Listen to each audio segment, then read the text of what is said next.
మత్తయి సువార్త 5వ అధ్యాయం 1-3 ఎవరైనా చదవగలిగితే మంచిదని నా ఉద్దేశం. ఆయన జన సమూహములను చూసి కొండ ఎక్కి కూర్చుని ఆయన శిష్యులు ఆయన వద్దకు వచ్చింది. అప్పుడు ఆయన నోరు తెరిచి ఎలాగ బోధింపసాగెను. ఆత్మ విషయమై దీనులైన వారు ధన్యులు, పరలోక రాజ్యము వారిది. ఆత్మ విషయమై దీనులైన వారు ధన్యులు, పరలోక రాజ్యం వారిది. ఆత్మ విషయమై దీనత్వం అంటే ఏంటో నేను మీకు చెప్పాను. అసలు దీనత్వం అంటే మాట తెలుగులో రాశారు కానీ వాస్తవంగా అది దిక్కుమాలింద. అంటే దేవుని దగ్గరకు వచ్చి దేవుని ప్రతిమలాడుకునేటువంటి స్థితి కలిగినటువంటి జీవితం. ఒక భిక్షాటన చేసేటువంటి వాడు. ఇప్పుడు భిక్షాటన చేసే వాళ్ళని మనం సీరియస్ గా తీసుకోకలేదు, ఎందుకంటే వాళ్ళ వెనకాల కోట్ల రూపాయలు వస్తున్నాయి. కానీ ఒరిజినల్ గా భిక్షాటన చేసేటువంటి వాళ్ళ గురించి మనం చూస్తూ ఉంటాం. ఒకసారి ఒక ఫోటో చాలా పాపులర్ అయింది సోమాలియాలో. ఒక ఫోటోగ్రాఫర్ అక్కడ ఉన్న దీనస్థితిని చూడడానికి వెళ్ళాడు. దాని హిస్టరీ ఏంటంటే, అతను చూడటానికి వెళ్ళినప్పుడు అక్కడ ఒక పిల్లడు ఆ భోజనం కోసం తినడానికి ఏదైనా ఉందని ఆ గడ్డిలో పీక్కుంటున్నాడు. పీక్కునేటప్పుడు పక్కనే రాబందు ఉంది. అంటే వీడు భోజనం కోసం చూస్తున్నాడు, వీడు చచ్చిపోతే తన భోజనం కోసం ఆ రాబంద చూస్తా ఉంది. ఆ ఫోటో తీసాడు, అది చాలా పాపులర్ అయింది. చాలా మంది అది చూసినప్పుడు కడుపు తరుక్కుపోయింది. ఆ తర్వాత ఆ ఇమేజ్ ను తీసినటువంటి వ్యక్తి చాలా కాలం, నేను ఫోటో తీశాను కానీ భోజనం పెట్టలేకపోయానే, నేను ఎందుకు ఈ మాత్రం మానవత్వం నాకు లేకుండా పోయింది అని చాలా పరితాపానికి గురయ్యాడు.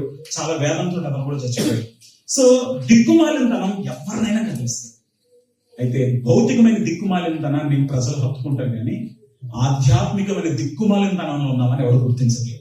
అది గుర్తింప చేయడమే యేసు ప్రభువు యొక్క ముఖ్య ఉద్దేశం. ఆదాము మొట్టమొదట దేవుడిని విడిచిపెట్టాడు. నాకు దేవుడి కంటే కూడా ఆ పండు తింటే ప్రాముఖ్యం అనుకున్నాడు. భార్య మీద తోస్తాడు కానీ వాస్తవానికి భార్య మీద తోయాల్సిన అవసరం లేదు. తన బాధ్యతను తను నిర్వర్తించలేదు. తన భార్యని తను పరిపాలించాలి కదా, తన భార్యను తను నియంత్రించాలి కదా. ఒకళ్ళు భార్య పట్టుకొచ్చింది, ఎందుకు తెచ్చారే అని అడగాలి కదా. కానీ ఏమాత్రం అనుకుంటా తినేసి నెపం అంతా ఆవిడ మీద నెట్టేసాడు. సో వాస్తవంగా అతను ఆ పని చేయడానికి కారణం ఏంటంటే, ధిక్కారానికి కారణం ఏంటంటే గర్వము, అహంకారము. దీన్ని దగ్గరికి నేను తీసుకొని వచ్చాను. పడిపోవడానికి ముందు ఏముంటది? అహంకారమైన మనసు, గర్వము, అహంకారం. సో ఈ గర్వం, అహంకారం మనలో దీనత్వానికి వ్యతిరేకంగా పనిచేస్తాం.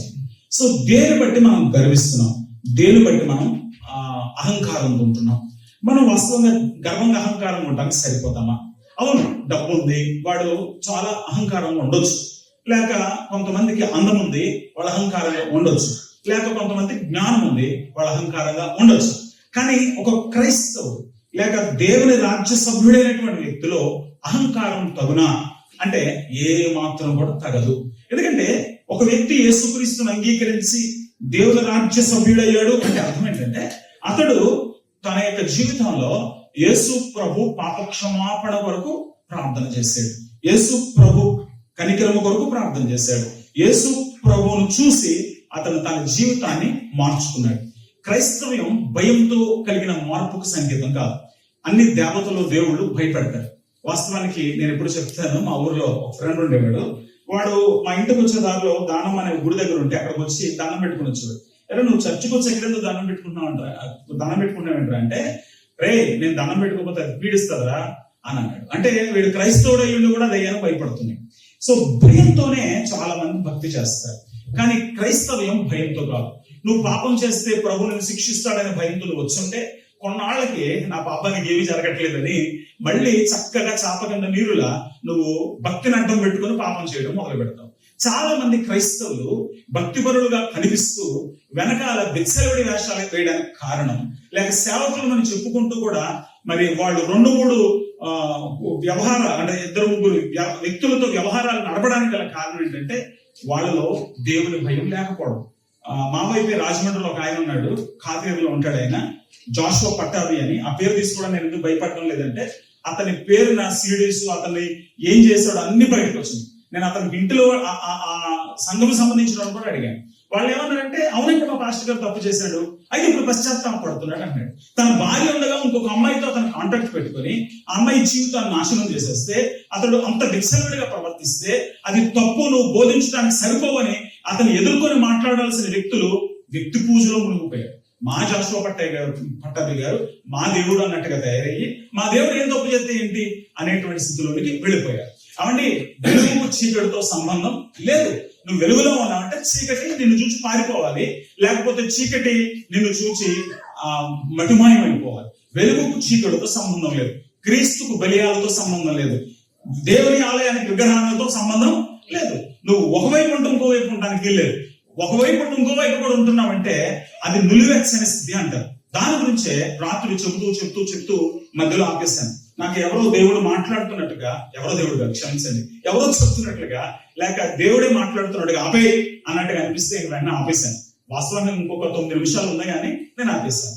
ఎక్కడ ఆపేశాను అక్కడికి వెళదాం. ప్రకటన గ్రంథం 3వ అధ్యాయం 14వ వచనం 15వ వచనం నుండి మనం చదువుదాం. దయచేసి ప్రకటన గ్రంథం 3వ అధ్యాయం 15వ వచనం నుండి ఉత్తర ప్రత్యుత్తరీకలో చదవాలని మనం చేస్తున్నాను.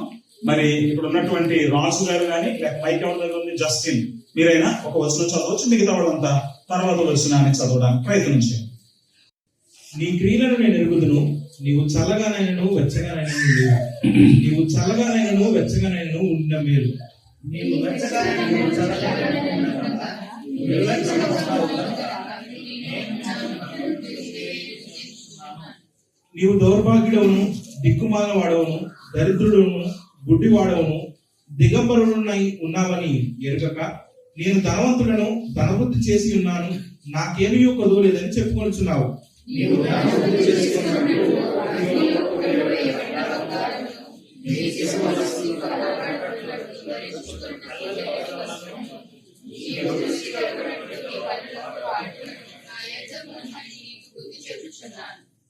నేను ప్రేమించి వారినందరినీ గద్దించి శిక్షిస్తున్నాను కనుక నీవు ఆసక్తి కలిగి మారు మనసు పొందుము.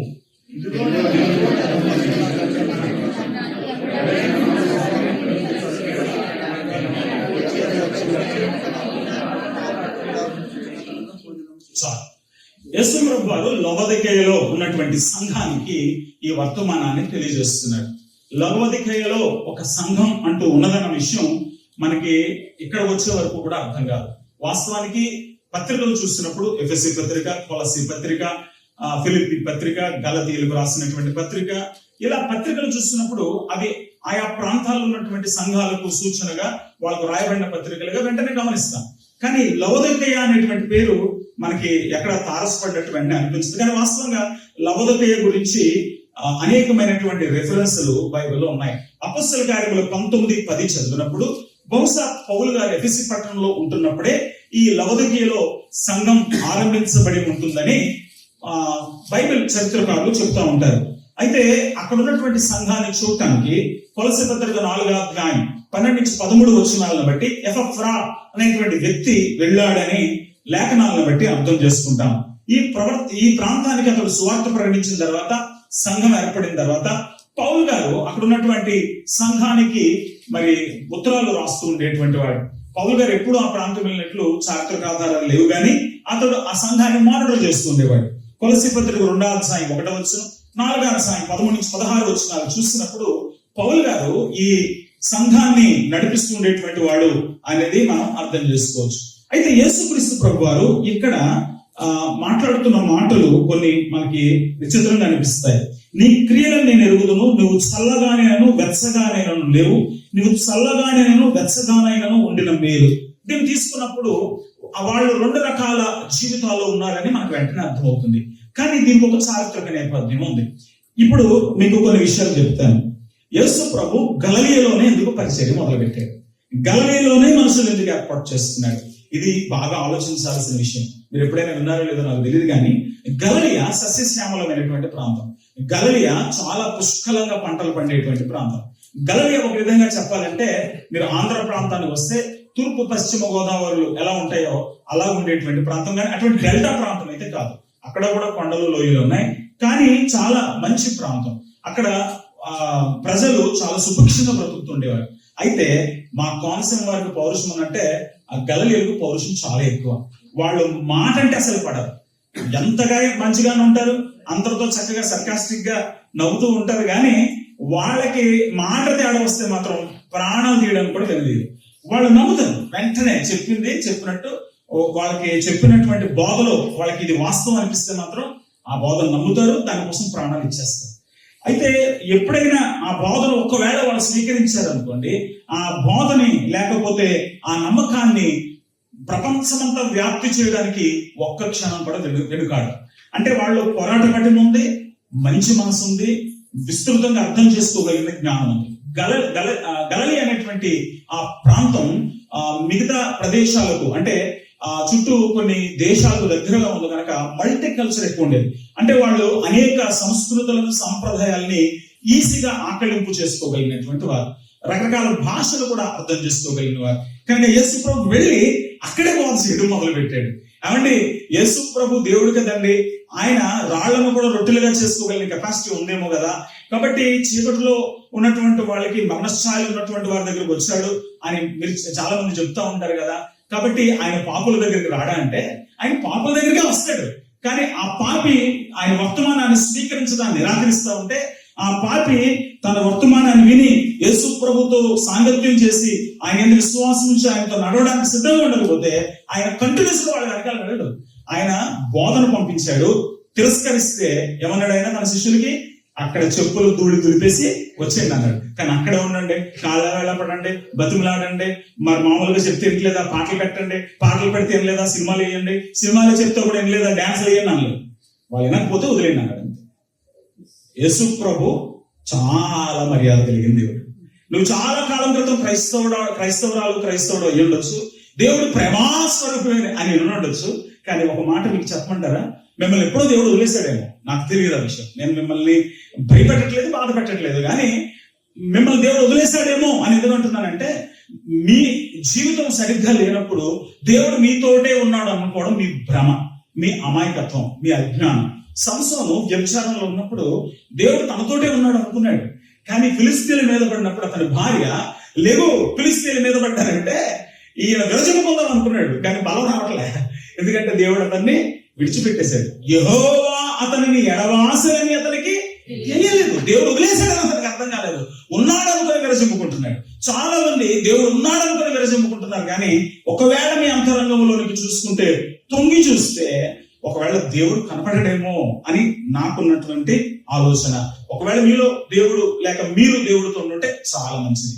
నేను నిన్న చెప్పాను, యోహాను సువార్త 15వ అధ్యాయంలో, నా యందు మీరును మీ యందు నా మాటలు నిలిచి ఉన్నాయట. మీరు యేసుక్రీస్తులో ఉంటూ ఆయన మాటలు మీలో ఉంటే నో ప్రాబ్లం. కానీ దేవుడు మాటలు మీలో ఉంటే ఆ ఊరికనే ఉండవు. ఆ మాటలు ఎలా ఉంటాయి? 2 అంశాలు గల వాడిగల ఎటువంటి కట్నం కట్టను పదను గలవై మీ ప్రాణాత్మను, మీ మూలుగును చీల్చుకుంటూ మీ హృదయ తలంపులను కదిపేస్తూ ఉంటాయి. కాబట్టి క్రైస్తవుడై ఉండి నామకార్థంగా ఉంటున్నాడు, క్రైస్తవుడై ఉండి ఇక్కడ ఒక కాలు అక్కడ ఒక కాలు వేస్తున్నాడు, క్రైస్తవుడై ఉండి 2 రకాలుగా కూడా బతుకుతున్నాడు. అంటే లోకంలో ఫ్రెండ్స్ ఇంపార్టెంట్ కదండి. ఏమైనా సమాజంలో వెళ్ళిపోమన్నాడా యేసయ్య? కాబట్టి నేను వాళ్ళతో ఉంటున్నాను. ఒకడన్నాడు, ఏరా నువ్వు మందు తాగే వాళ్ళ దగ్గరికి ఎందుకు వెళ్తున్నావు అంటే, వాళ్ళని స్నేహితులుగా చేసుకుని వాళ్ళ ప్రభువులకు తెద్దామని అంటున్నాడు. ఏమండి, ఏదైనా చెప్పండి, కానీ యేసుప్రభు అక్కడ కూర్చొని మందు తాగడం చూడగలమా? యేసుప్రభు అక్కడ వస్తాడా? ఇది ఆలోచన చేసుకోవాలి. వెలుగుకు చీకటితో సంబంధం లేదు. కానీ నేను ఇందాక చెప్పిన సేవకుల్లాగా లేక అనేక మంది వల్లే చాలా మంది 2 రకాల దూరంలో ఉండడానికి ఇష్టపడతారు. దీన్ని నులువెక్స్ అనే స్థితి అన్నారు. ఎందుకు దీని గురించి యేసుప్రభు లవోదికయతో మాట్లాడుతున్నాడంటే, ఆ ప్రాంతం అటువంటిది. ఆ లవోదికయ ప్రాంతం చిన్న ఆసియా ప్రాంతంలో, చిన్న ఆసియా అంటే మీకు అర్థం కాకపోవచ్చు, కానీ మీకు దగ్గరలో ఉన్నటువంటి టర్కీ దేశంలో అది రోమిల పరిపాలన ఉండేది. దాన్ని ఒకప్పుడు ఫ్రిగియా అనేటువంటి రాష్ట్రంగా మాట్లాడేవారు. ఈ ఫ్రిగియా అనేటువంటి ప్రాంతానికి నైరుతి దిశలో ఉన్నటువంటి ప్రాంతం. అయితే నేటి టర్కీ దేశంలో ఉన్నటువంటి ప్రాంతం అనమాట. సో సెల్యూసిడ్ వాడైనటువంటి అంటియోకస్ అనేటువంటి రాజు తన భార్య అయినటువంటి లవోదికే అనేటువంటి ఆమె పేరు నా పట్టణాన్ని కట్టాడు క్రీస్తు పూర్వం 3వ శతాబ్దంలో. కాబట్టి అప్పటి నుంచి దానికి ఆ పేరు వచ్చింది. అయితే ఈ పట్టణం స్థాపించబడిన తర్వాత రోమన్స్ నేచురల్ గానే ఇవాళ అమెరికన్స్ లాగా బాగా డబ్బున్నటువంటి వాళ్ళు కనుక వాళ్ళకి వాళ్ళ రవాణా కోసమై, వాళ్ళ వ్యాపారాల కోసమై, వాళ్ళ పరిపాలన సజావుగా జరగడం కోసమై హైవేస్ అభివృద్ధి చేశారు. ఇవాళ హైవేస్ మనం కన్స్ట్రక్ట్ చేయడం కాదు, ఆ రోజుల్లో వాళ్ళ టెక్నాలజీని ఉపయోగించి చక్కని హైవేస్ నిర్మాణం చేశారు. ఈ హైవేస్ 4 రకాల హైవేస్ ఈ లవోదికయ గుండానే వెళుతూ ఉండేది. ఒక రహదారి ఆసియా నుండి మిలటస్ అనేటువంటి పోర్టు దాకా వెళుతుండేది. ఇంకో రహదారి సిరియా దేశం నుండి ఎఫెసి పట్టణాన్ని కలుగుతూ ఉండేది. ఇంకో రహదారి పెర్గమం అనేటువంటి ఊరు నుండి అత్తాలి అనేటువంటి ప్రాంతంలో ఉన్న తీరాన్ని తాకేది. ఇవన్నీ అక్కడ మంచి అయ్యేవి. అక్కడ ఒక మంచి సెంటర్ ఏర్పడింది. హైవేస్ లో మంచి సెంటర్ ఉన్నట్టుగా అక్కడ ఉండేది కనుక ఒక మంచి బిజినెస్ పాయింట్ అయింది. వాస్తవానికి ఈ రహదారులు కూడలుగా ఉంది కనుక అక్కడ లావాదేవీలు బాగా జరిగేవి, రవాణా బాగా జరిగేది. కాబట్టి స్టాక్ ఎక్స్చేంజ్ కూడా అక్కడ ఉండేది, బిజినెస్ బాగా జరిగేది. క్రీస్తు శకం 60లో అక్కడ భయంకరమైనటువంటి భూకంపం వచ్చింది. వచ్చినా కూడా ఆ ప్రాంతం చెక్కు చెదరలేదు.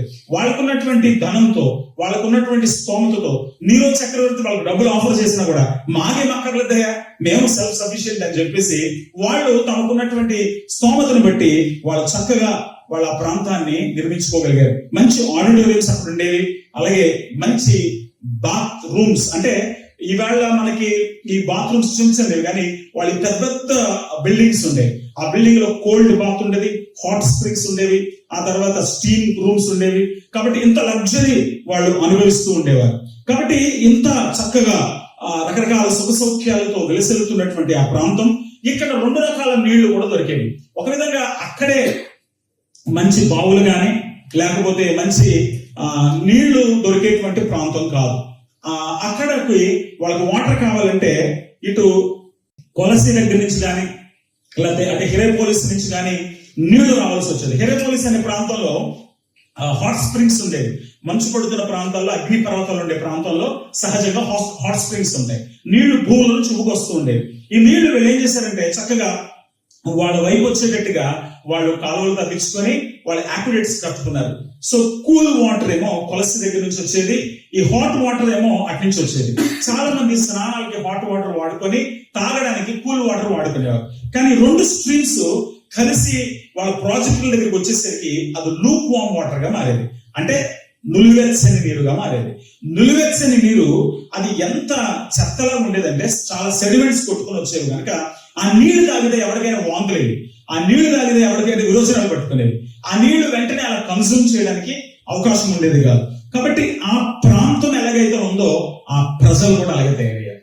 మన ప్రాంతం ప్రజల మీద చాలా ప్రభావం చూపిస్తుంది. అందుకే కొంతమందిని చూస్తే కొంతమంది మన దగ్గర కూడా ఉన్నారు అనుకోండి, మేము ఏ నీరు తాగామనుకుంటాం, మేము కడపలో ఏంటనుకుంటాం అంటాం. అంటే ఆ ప్రాంతం అన్నమాట. తెలంగాణలో ఉన్నారు అనుకోండి, వాళ్ళ ప్రాంతం అక్కడున్న రాళ్ళను బట్టి, అక్కడున్న క్లైమేటిక్ కండిషన్స్ బట్టి వాళ్ళు చూస్తే వాళ్ళు చాలా కటువుగా ఉన్నట్టు అనిపిస్తారు. అంత మాత్రాన ఓ ప్రాంతంలో మంచివాళ్ళు ఉంటారు, ఓ ప్రాంతంలో చెడ్డలు ఉంటారని నేను చెప్పడానికి ఇవి చెప్పట్లేదు. కానీ ఆ ప్రాంతపు జియోగ్రాఫికల్ నేచర్ మన యొక్క మెంటాలిటీ మీద చాలా ప్రభావం చూపిస్తుంది. ఇది చెప్పడానికి ప్రయత్నం చేస్తున్నారు. యేసు ప్రభు ఈ మాటలు చెప్తున్నప్పుడు వాళ్ళ జియోగ్రాఫికల్ నేచర్, ఆ ప్రాంతంలో ఉన్నటువంటి ఆ పరిస్థితులు వీళ్ళ మనసులపై ఎటువంటి ప్రభావం చూపిస్తున్నాయో చెప్తున్నాడా, లేక వాళ్ళ ఆధ్యాత్మిక స్థితి గురించి చెప్తున్నాడా అంటే వాళ్ళ ఆధ్యాత్మిక స్థితి గురించే చెప్తున్నాడు. వాళ్ళ ఆధ్యాత్మిక స్థితి ఎలా ఉన్నదంటే వాళ్ళు అటు దేవునితోనూ కంప్లీట్ గా లేరు, ఇటు లోకంతో కూడా కంప్లీట్ గా లేరు. ఆ ప్రాంతంలో చక్కని సంఘాలు ఏర్పడ్డాయి, ఆ ప్రాంతంలో చక్కని పరిచర్య జరుగుతుంది. కానీ అక్కడున్న ప్రజలు దినదినం నామకార్థ జీవితం వైపు వెళ్ళిపోతూ ఉంటున్నారు. కాబట్టి దీన్ని యేసు ప్రభు గుర్తిస్తూ వారిని హెచ్చరిస్తూ ఆయన ఈ మాటలు రాస్తున్నాడు. నామకార్థ స్థితి ఎంత భయంకరమైనదంటే, నీకు దేవుడు తెలియదు అంటే తెలుసు, యేసు ప్రభు నా రక్షకుడండి అంటావు. నీకు బైబిల్ తెలియదు అంటే తెలుసు, ఆది కాండం నుంచి ప్రకటన గ్రంథం వరకు ఏ రెఫరెన్స్ కావాలన్నా చెప్పేస్తావు. నీకు పాటలు తెలియదు అంటే తెలుసు, సంఘానికి వెళ్తావు, చక్కగా పాటలు పాడతావు. చర్చి తెలియదు అంటే తెలుసు, చర్చి కూడా వెళ్తావు. కానీ ఒక మాట చెప్పాలి దీని గురించి, పైకి భక్తి గలవారమని చెప్పుకుంటూ దాని శక్తి లేనటువంటి జీవితం అన్నమాట. సో ఇది నామకార్థ వ్యక్తుల, నామకార్థ క్రైస్తవుల జీవిత విధానం. ఇది ఇక్కడ ఉన్నటువంటి ఈ ప్రజలలో మెండుగా ఉన్నది కనుక వీళ్ళు దేవుని కృపను అనుభవించలేకపోతున్నారు. నాకు లేదు అన్నవాడు అడుక్కుంటాడు, నాకు ఉన్నది అన్నవాడు కనీసం దాన్ని ఖర్చు పెడతాడు. ఉన్నది అనుకుంటూ లేకుండా బతుకుతున్నాడు అనుకోండి, వాడు ఏమన్నాలో అర్థం కాదు. వాడికి ఉంది అనుకుంటున్నాడు, చేయి చాచి అడగలేడు, వాడు అవమానంతో చచ్చిపోతాడు. మేము చాలా మందికి హెల్ప్ చేస్తూ ఉంటాము. అయితే ఒకసారి పాలకొల్లు ప్రాంతంలో హెల్ప్ చేయడానికి వెళ్ళాము కొంతమందికి. అయితే అక్కడ ఉన్న తమ్ముడు ఏం చేశాడంటే కాస్త బాగా ఉన్నటువంటి ఏళ్ళ దగ్గర తీసుకెళ్ళాడు. నన్ను ఎవరా హెల్ప్ చేయడానికి వచ్చామంటే ఈ దిక్కుమాలలో రోడ్డు పక్కన తీసుకురావాలి కానీ ఎక్కడ తెచ్చాడు ఏంటంటే వాడు అంటున్నాడు, అనే బయట వాడు కనీసం అడుక్కోగలుగుతున్నాడు, సిగ్గు విడిచి వీడు అడుక్కోలేడు, వాడికి డబ్బులు లేవు, పనికెళ్ళలేడు, కొడుకులు ఉంటారు, సహాయం చేయరు. కోడలు ఉంటది, తిండి పెట్టదు. వాళ్ళు ఇంట్లో ఉంటారు, ఇంట్లో దిక్కుమాల స్థితిలో ఉంటారన్న. ఇటువంటి వాళ్ళ దగ్గరికి నేను తీసుకొస్తే మంచిది. నిజమైన దిక్కుమాలు లేడు కాబట్టి వీళ్ళ దగ్గరికి తీసుకెళ్తే మంచిదంటే, వాళ్ళకి వెళ్తే మేము ఆ రోజుల్లో ఎంత చేసాము, 300 రూపాయలు ఇచ్చాము. కళ్ళకు అద్దుకొని కన్నీళ్లు పెట్టేసుకున్నారు. నేను ఇది ఒక రోజు కూలి పని కూడా కాదు కదండి, ఎందుకు ఎంత ఏడుస్తున్నారంటే ఈ డబ్బులు చూసుకోవడం ఎంతో కాలం అయింది అన్నారు. వీళ్ళు నిజమైనటువంటి దౌర్భాగ్యులు. వీళ్ళు ఏంటంటే వాళ్ళకి అందరూ ఉన్నారు అనుకుంటున్నారు, కానీ నిజంగా వాళ్ళకి హెల్ప్ చేసేవాడు ఎవడు లేదు. మాకు చాలా మంది మనుషులు ఉన్నారు అనుకుంటున్నారు, కానీ అవసరానికి ఎవడో ఉన్నాడు. అంటే మనలో చాలా మంది మనుషుల మీద నమ్మకం పెట్టుకున్నాం. వాడు ఎప్పుడో నేను నట్టేట ముంచేస్తే గానీ నీకు వీడు సహాయంగా లేడు అని అర్థం కాదు. నాకు డబ్బులు ఉన్నాయి అనుకుంటాం. ఏమంటే డబ్బులు ఉంటాయి కానీ అవసరానికి ఎట్టి పరిస్థితుల్లో కూడా అవి ఉపయోగపడవు. వైద్యం మనం కొనుక్కోగలం, కానీ ఆరోగ్యం దేవుడు ఇవ్వాలి. ఆరోగ్యం దేవుడు ఇవ్వకపోతే ఎంత మంచి హాస్పిటల్ ఉన్నా పోతాం. నా ఫ్రెండ్ ఒకడు కోవిడ్ లో, వాడు కోటీశ్వరుడు, వాడు 50 లక్షలు ఖర్చు పెట్టాడు, కానీ వాడు ప్రాణాన్ని కాపాడుకోలేకపోయాడు. ఎందుకు అంటే వాడికి ఇచ్చిన వైద్యం 50 లక్షలు ఖర్చు అవ్వదు అసలు, కానీ వాడిని అంతా మోసం చేశారు. ఇది కాస్ట్లీ ఇంజక్షన్ ఇది చేస్తారు, బతికేస్తావు అని చాలా డబ్బులు ఖర్చు పెట్టి ఇచ్చారు, కానీ అతను ప్రాణం దక్కలే. ఇంకొక ఆవిడ రాజమండ్రి కోటిపల్లి బస్ స్టాండ్ దగ్గర ఉంటారు, కోటీశ్వరి. వాళ్ళ ఆయన గారు కెప్టెన్ గారు, నేవీ కెప్టెన్ గా పనిచేశారు. ఆమె క్యాన్సర్ తో చనిపోయింది. ఆవిడ చాలా భక్తి పడతారు. ఆవిడేమందంటే, తమ్ముడు ఈ రోగాలు బెదడు రాకూడదు తమ్ముడు, 1.5 కోటి ఖర్చు పెట్టిన తర్వాత ఆవిడ ప్రాణం పోయింది. డబ్బులుంటే డబ్బులు నిన్ను రక్షించదు. అన్నీ ఉన్నాయి అనుకోవడం, ఏవీ నీకు సహాయపడకపోవడం అసలైన దిక్కుమాలిన స్థానం. కానీ దాన్ని మనం గుర్తించలేకపోతున్నాం. ఎందుకంటే లోకపు రంగులలో, లేక స్నేహాల యొక్క వలయంలో, లేక లోకాశల యొక్క ఆ మత్తులో మనం కొట్టుకుపోతున్నాం కదా. మనకి ఎప్పుడో ఎక్కడో ఏదో విఘాతం ఏర్పడుతుంది, అప్పుడు మెలకు వస్తుంది, కానీ అప్పటికి కాలాతీతం కూడా అయిపోతుంది. కాబట్టి మనం ముందుగానే గుర్తించాలి. ఒకసారి మన అంతరంగంలో చూసుకోవాలి, ఒకసారి మన జీవితాన్ని అవలోకనం చేసుకోవాలి, ఒకసారి వెనక్కి తిరిగి ఆలోచన చేయాలి. నేను ఎలా ఉన్నాను, నేను ఏ పరిస్థితిలో ఉన్నాను, నిజంగానే నేను దేవునితో ఉన్నానా, నిజంగానే దేవుడు నాతో ఉన్నాడా, నేను నిజంగానే దేవుని సహాయాన్ని పొందగలిగిన స్థితిలోనే ఉన్నానా, నేను నిజంగానే ప్రభువా నువ్వు లేకపోతే నాకు దిక్కు లేదంటూ ఆయన పాదాల మీద పడగలుగుతున్నానా, లేకపోతే ప్రభువుని పక్కన పెట్టి నా సొంత వ్యాపకాలలో మునిగి వెళ్తున్నానా అనేది ఎవరికి వాళ్ళు మనం ఆలోచన చేసుకోవాలి. కానీ ఇది గుర్తించగలిగిన వాళ్ళు ఏం చేస్తారంటే ప్రభు పాదాల చెంతకు వస్తారు. ఎందుకంటే దేవుడు యేసు ప్రభు వారు ఇక్కడ వాళ్ళకి ఒక హెచ్చరిక ఇస్తున్నాడు. నీవు దౌర్భాగ్యుడవు, 17వ వచనం చూస్తున్నారా, దిక్కుమాలిన వాడు, దరిద్రుడవు, గుడ్డివాడవు, దిగంబరుడవై ఉన్నావని ఎరుగక. నువ్వు తెలుసుకోలేకపోతున్నావు, నువ్వు దౌర్భాగ్యుడు అని తెలుసుకోలేకపోతున్నావు, దిక్కుమాలిన వాడు అని తెలుసుకోలేకపోతున్నావు, దరిద్రుడు అని తెలుసుకోలేకపోతున్నావు, గుడ్డివాడు అని తెలుసుకోలేకపోతున్నావు, దిగంబరుడు అని తెలుసుకోలేకపోతున్నావు. ఇది మనకెలా వర్తిస్తుంది అంటారేమో. నేను ఒక పాయింట్ చెప్పాను.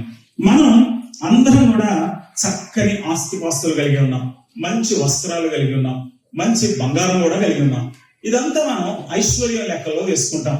మనం పొలాలు కొనుక్కోవడం, మంచి ఇళ్ళు కట్టుకోవడం, మంచి జీతం పెంచుకోవడం. కానీ దేవుని దృష్టిలో ఇది ఐశ్వర్యం కాదు. దేవుని దృష్టిలో నిజమైన ఐశ్వర్యం ఏంటంటే నువ్వు విశ్వాసం కలిగి ఉండడం. విశ్వాసము లేనటువంటి వాడు దేవుని దృష్టిలో దౌర్భాగ్యం. విశ్వాసము కలిగినటువంటి వారు దేవుని దృష్టిలో చాలా విలువైనటువంటి వారు. అందుకే హెబ్రీ 11:6 అంటాడు, విశ్వాసం లేకుండా దేవుని ఇష్టడైనట అసాధ్యం. అయితే ఈ విశ్వాసము నీలో ఎంత ఉన్నది అనేది ఎప్పుడు తెలుస్తుంది అంటే ఆ విశ్వాసానికి పరీక్షలు ఎదురైనప్పుడు. 1 పేతురు 1:7 నశించిపోవు సువర్ణము అగ్ని పరీక్ష వల్ల శుద్ధపరచబడుచున్నది కదా, అలాగే అమూల్యమైన విశ్వాసము ఈ శోధన చేత పరీక్షకు నిలిచినదై, ఈ పరీక్షల చేత శోధనకు నిలవాల విశ్వాసం. యోబు అనేటువంటి ఒక వ్యక్తి మనకు కనపడతాడు. యోబు విపరీతమైన ఐశ్వర్యం కలిగిన వాడని మనం అనుకుంటున్నాం, కానీ యోబుకు అసలైన ఐశ్వర్యం ఏంటో తెలుసా? అతడు విశ్వాసమందు భాగ్యవంతుడు. అతని విశ్వాసం అతని కుమారులు చచ్చిపోయినట్టే పోలే, అతను ఒంటెలు పోయినట్టే పోలే, అతని పొలాలు కాలిపోయినట్టే పోలే, అతను పశువులు ఎత్తుకుపోయినట్టే పోలే, అతను భార్య చీర ఒక మీద మూసినప్పుడు పోలేదు, అతను ఒంటి మీద కురుపులు వచ్చి ఆ కురుపుల్లో పురుగులు తిరుగుతా ఉంటే పెరుకు తీసుకుని ఒళ్ళు గోక్కుంటుంటే కూడా ఆ దురద తీరకుండా ఉన్నప్పుడు కూడా ఆ బాధలో కూడా అతని విశ్వాసం. నాకు దేవుడిచ్చాడు, దేవుడు తీసుకున్నాడు, దేవుడికే మహిమ. నిజమైన విశ్వాసం ఏంటో తెలుసా?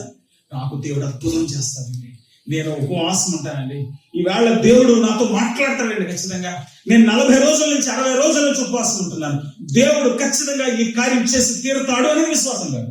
అది విశ్వాసం కాదు. విశ్వాసం అంటే అర్థం ఏంటంటే, నేను ఆయన దగ్గర నుంచి వచ్చాను, నేను ఈ లోకంలో ఒక టెంపరీ జీవితం, అది మళ్ళీ నేను ఇక్కడి నుంచి అక్కడికి వెళ్తాను, నన్ను అక్కడి నుంచి ఇక్కడ పంపించాడు, ఈ లోకంలో బతుకుతున్నాను, మంచి జరగవచ్చు, చెడు జరగవచ్చు, లాభాలు రావచ్చు, నష్టాలు రావచ్చు, ఇదంతా ఆఫ్టర్ ఆల్ నేను మళ్ళీ అక్కడికి వెళ్తాను. ఈ లోకంలోకి వచ్చాను, మళ్ళీ అక్కడికి వెళ్తాను. నా దృష్టి అక్కడ ఉంది, నా మనసు అక్కడ ఉంది, నేను అక్కడి వరకు జీవిస్తున్నాను. ఆదికాండం 13వ అధ్యాయంలో అబ్రహాము చాలా ఐశ్వర్యవంతుడని రాశాడు, కానీ అతను నిజమైన ఐశ్వర్యం ఎక్కడ ఉందో తెలుసా? అది హెబ్రీ పత్రిక 11వ అధ్యాయం 11వ వచనం దగ్గర నుంచి ఉంది. అతనికి ఎంతటి ఐశ్వర్యం ఉందంటే చూడండి, హెబ్రీ పత్రిక 11వ అధ్యాయంలో అతడు ఎలా ఆలోచిస్తున్నాడో చూడండి. 13వ వచనం నుండి, మీరందరూ ఆ వాగ్దాన ఫలము అనుభవింపకపోయినాను, దూరం నుండి చూసి వందనము చేసి తమ భూమి మీద ప్రదేశంలో యాత్రికులమై ఉన్నామని ఒప్పుకొని విశ్వాసము గల వారే మృతులందరి. ఎవయా నీ విశ్వాసం పెట్టయ్యా, దేవుడు బిడ్డలిస్తా అన్నాడు, నీ బిడ్డలు ఇవ్వడం కదా నీ విశ్వాసానికి ఫలితం. అయ్యా దేవుడు నీకు ఈ కుడి ఎడమల తిరుగు, ఈ దేశం అంతా నీకు ఇస్తానన్నాడు, ఇది కదా విశ్వాసం అంటే? అబ్బే అదంతా విశ్వాసం కాదయ్యా బాబు, దేవుడు నాకు ఇల్లు ఇస్తాడు, దేవుడు నాకు భూమి ఇస్తాడు, నాకు సంతానం ఇస్తాడు, ఇది కాదు నా విశ్వాసం. పునాదులు కలిగిన పట్టణం. దయచేసి కిందకి చదువుదాం. ఈనాడు చెప్పువారు తమ స్వదేశం వెలుగుచున్నామని విసులుపరుచున్నాను కారా, వారు ఏ దేశంలో వచ్చినో ఆ దేశంలో జ్ఞాపకం ఉంచుకునేలా మరల వెళ్ళటకు వారికి వీలు కలుగును. కానీ వారు వెళ్ళడానికి ఊరు దేశాలు గుర్తుపెట్టుకోవడం లేదు, వెళ్లాల్సిన దేశాలు గుర్తుపెట్టుకోవడం లేదు. అబ్రహాము దేవుడు చూస్తున్నాడు, ఏమంటే లోతు సంతానం, అబ్రహాం సంతానం అంటే వాళ్ళ ప్రశ్నలు ఎక్కువైపోయినప్పుడు వాళ్ళిద్దరూ విడిపోవాల్సిన పరిస్థితి వస్తే లోతును చూస్తున్నాడు. లోతు నీకు ఇష్టమైన ప్రాంతాలను వెళ్ళు అంటే లోతు సొదొమ వైపు చూశాడు. సస్యశ్యామలంగా ఏదో తోటలా కనబడుతుంది, నేను అక్కడికి వెళ్తాను అంటే వెళ్ళరా, వెళ్ళి హ్యాపీగా బ్రతుకన్నాడు. మరి అబ్రహాం ఏం మిగిలింది? ఎడారి మిగిలింది. అబ్రహాం దేవుడు ఎడారిని తట్టేస్తాడంటవా? నేను ఎడారిని చూడట్లేదా బాబు, దేవుడి పైన చూస్తున్నాను. నా ఆస్తి దేవుడు, నా ఐశ్వర్య దేవుడు, నా సంపాదన దేవుడు, నా జీవితం ఆయనతో ఉంటే ఎడారి కానివ్వండి, అది ఏ రకమైనటువంటి సముద్ర ఎక్కడైనా బతికేస్తాను. ఇది అబ్రహాముకు ఉన్నటువంటి ఐశ్వర్యం, ఇది అబ్రహాముకు ఉన్నటువంటి విశ్వాసం. కాబట్టి ఇక్కడ ఇంకా కిందకి చదివినప్పుడు 16వ వచనంలో, అయితే వారు మరి శ్రేష్టమైన దేశము అనగా పరలోక సంబంధమైన దేశమును కోరుచున్నారు, అందుచేత తాను వారి దేవుడిని అనిపించుకుంటూ దేవుడు వారిని గురించి సిగ్గుపడు.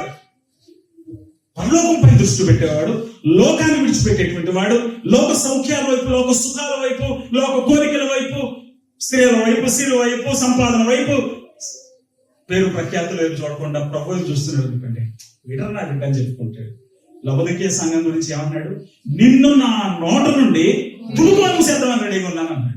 ఎందుకు లవోదికీయ సంఘాన్ని ఎందుకు మూసేస్తున్నాడు? ఇక్కడ వీళ్ళని చూసి గర్వంగా వీళ్ళ నా వీళ్ళని ఎందుకు చెప్పుకుంటున్నాడు? వీళ్ళకి వాళ్ళకి చాలా చాలా తేడా ఉంది. అక్కడ వాళ్ళు రోమా చక్రవర్తి నీలో సహాయం ఇస్తారంటే ఆఫ్టర్ ఆల్ ఇచ్చేదంటే మేమే కట్టేసుకుంటాం అన్నారు. ఇంకోటి అక్కడ మీ గుడ్డివాడు ఎందుకన్నాడు తెలిసి యేసుప్రభు గారు. యాక్చువల్ గా లవోదికీయ ప్రాంతం ఆప్థమాలజిస్ట్ కి చాలా ఫేమస్. అక్కడ దొరికేటువంటి కొన్ని పదార్థాలతో వాళ్ళు తయారు చేసేటువంటి ఒక కాటుక కళ్ళకు పెడితే ఎంత కంటి చూపు తగ్గిన వాడికైనా చూపు వచ్చేది. రెండవది ఇయర్ ఇన్ఫెక్షన్స్ ని ట్రీట్ చేయడంలో ఈఎన్టీ స్పెషలిస్టులు అక్కడ ఎక్కువ ఉండేవారు. కాబట్టి ఒక మంచి వస్త్రాలకు సంబంధించిన వ్యాపారం కూడా అక్కడ బాగా జరిగేది. మనం చిన్నప్పుడు పిల్లలకు నేర్పించేవాళ్ళం బాబా బ్లాక్ షీప్ అని. యాక్చువల్ గా బ్లాక్ షీప్ అనేది చాలా రేర్ గా దొరికేటువంటి బ్రీడ్ అది. ఆ బ్లాక్ షీప్ లవోదికీయలో చాలా ప్లెంటీగా ఉండేది. కాబట్టి బ్లాక్ వూల్ కి చాలా పేరు వచ్చింది. కాబట్టి అక్కడ టెక్స్టైల్ ఇండస్ట్రీస్ మంచి భూమిలో ఉన్నాయి, ఎందుకంటే ఎక్కడ దొరకంది అక్కడే దొరుకుతుంది. రెండవది ఆప్థమాలజిస్టులకు చాలా పని ఉంది, మంచి కంటి వైద్యం కోసం అందరు అక్కడికి వస్తున్నారు.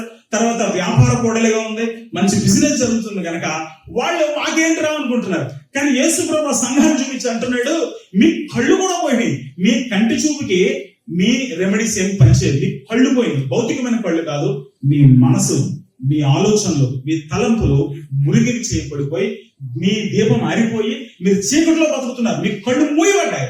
రండి నేను మీకు చూపునిస్తానంటున్నాడు. మీరు బట్టలు మంచి టెక్స్టైల్ ఇండస్ట్రీ ఉందనుకుంటున్నారు. మీరు భౌతికంగా మీకు మంచి టెక్స్టైల్ ఇండస్ట్రీ ఉంటే ఉండొచ్చు, కానీ ఆధ్యాత్మికంగా ఒంటి మీద నూలిపోగు కూడా లేని దిగంబరులుగా కనపడుతున్నారు. నేను చూస్తూ ఉంటే వీడి ఒంటి మీద కనీసం నూలు పోగలేదేంట్రా అని అనిపిస్తుంది నాకు అంటాడు యేసయ్య.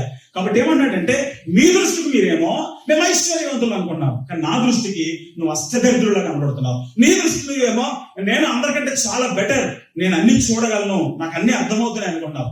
నా దృష్టిలో నువ్వు గుడ్డోడివి, నీకు ఏమీ అర్థం కావట్లేదు. నీ దృష్టికి నువ్వేమో నేను బాగా మంచి టెక్స్టైల్ ఇండస్ట్రీ మాకు ఉంది, మాకున్నంత లగ్జూరియస్ క్లోతింగ్ ఎక్కడ లేదన్నట్టుగా మీరు ఫీల్ అవుతున్నారు, కానీ నా దృష్టిలో మీరు దిగంబరులాగా కనబడుతున్నారు అన్నాడు.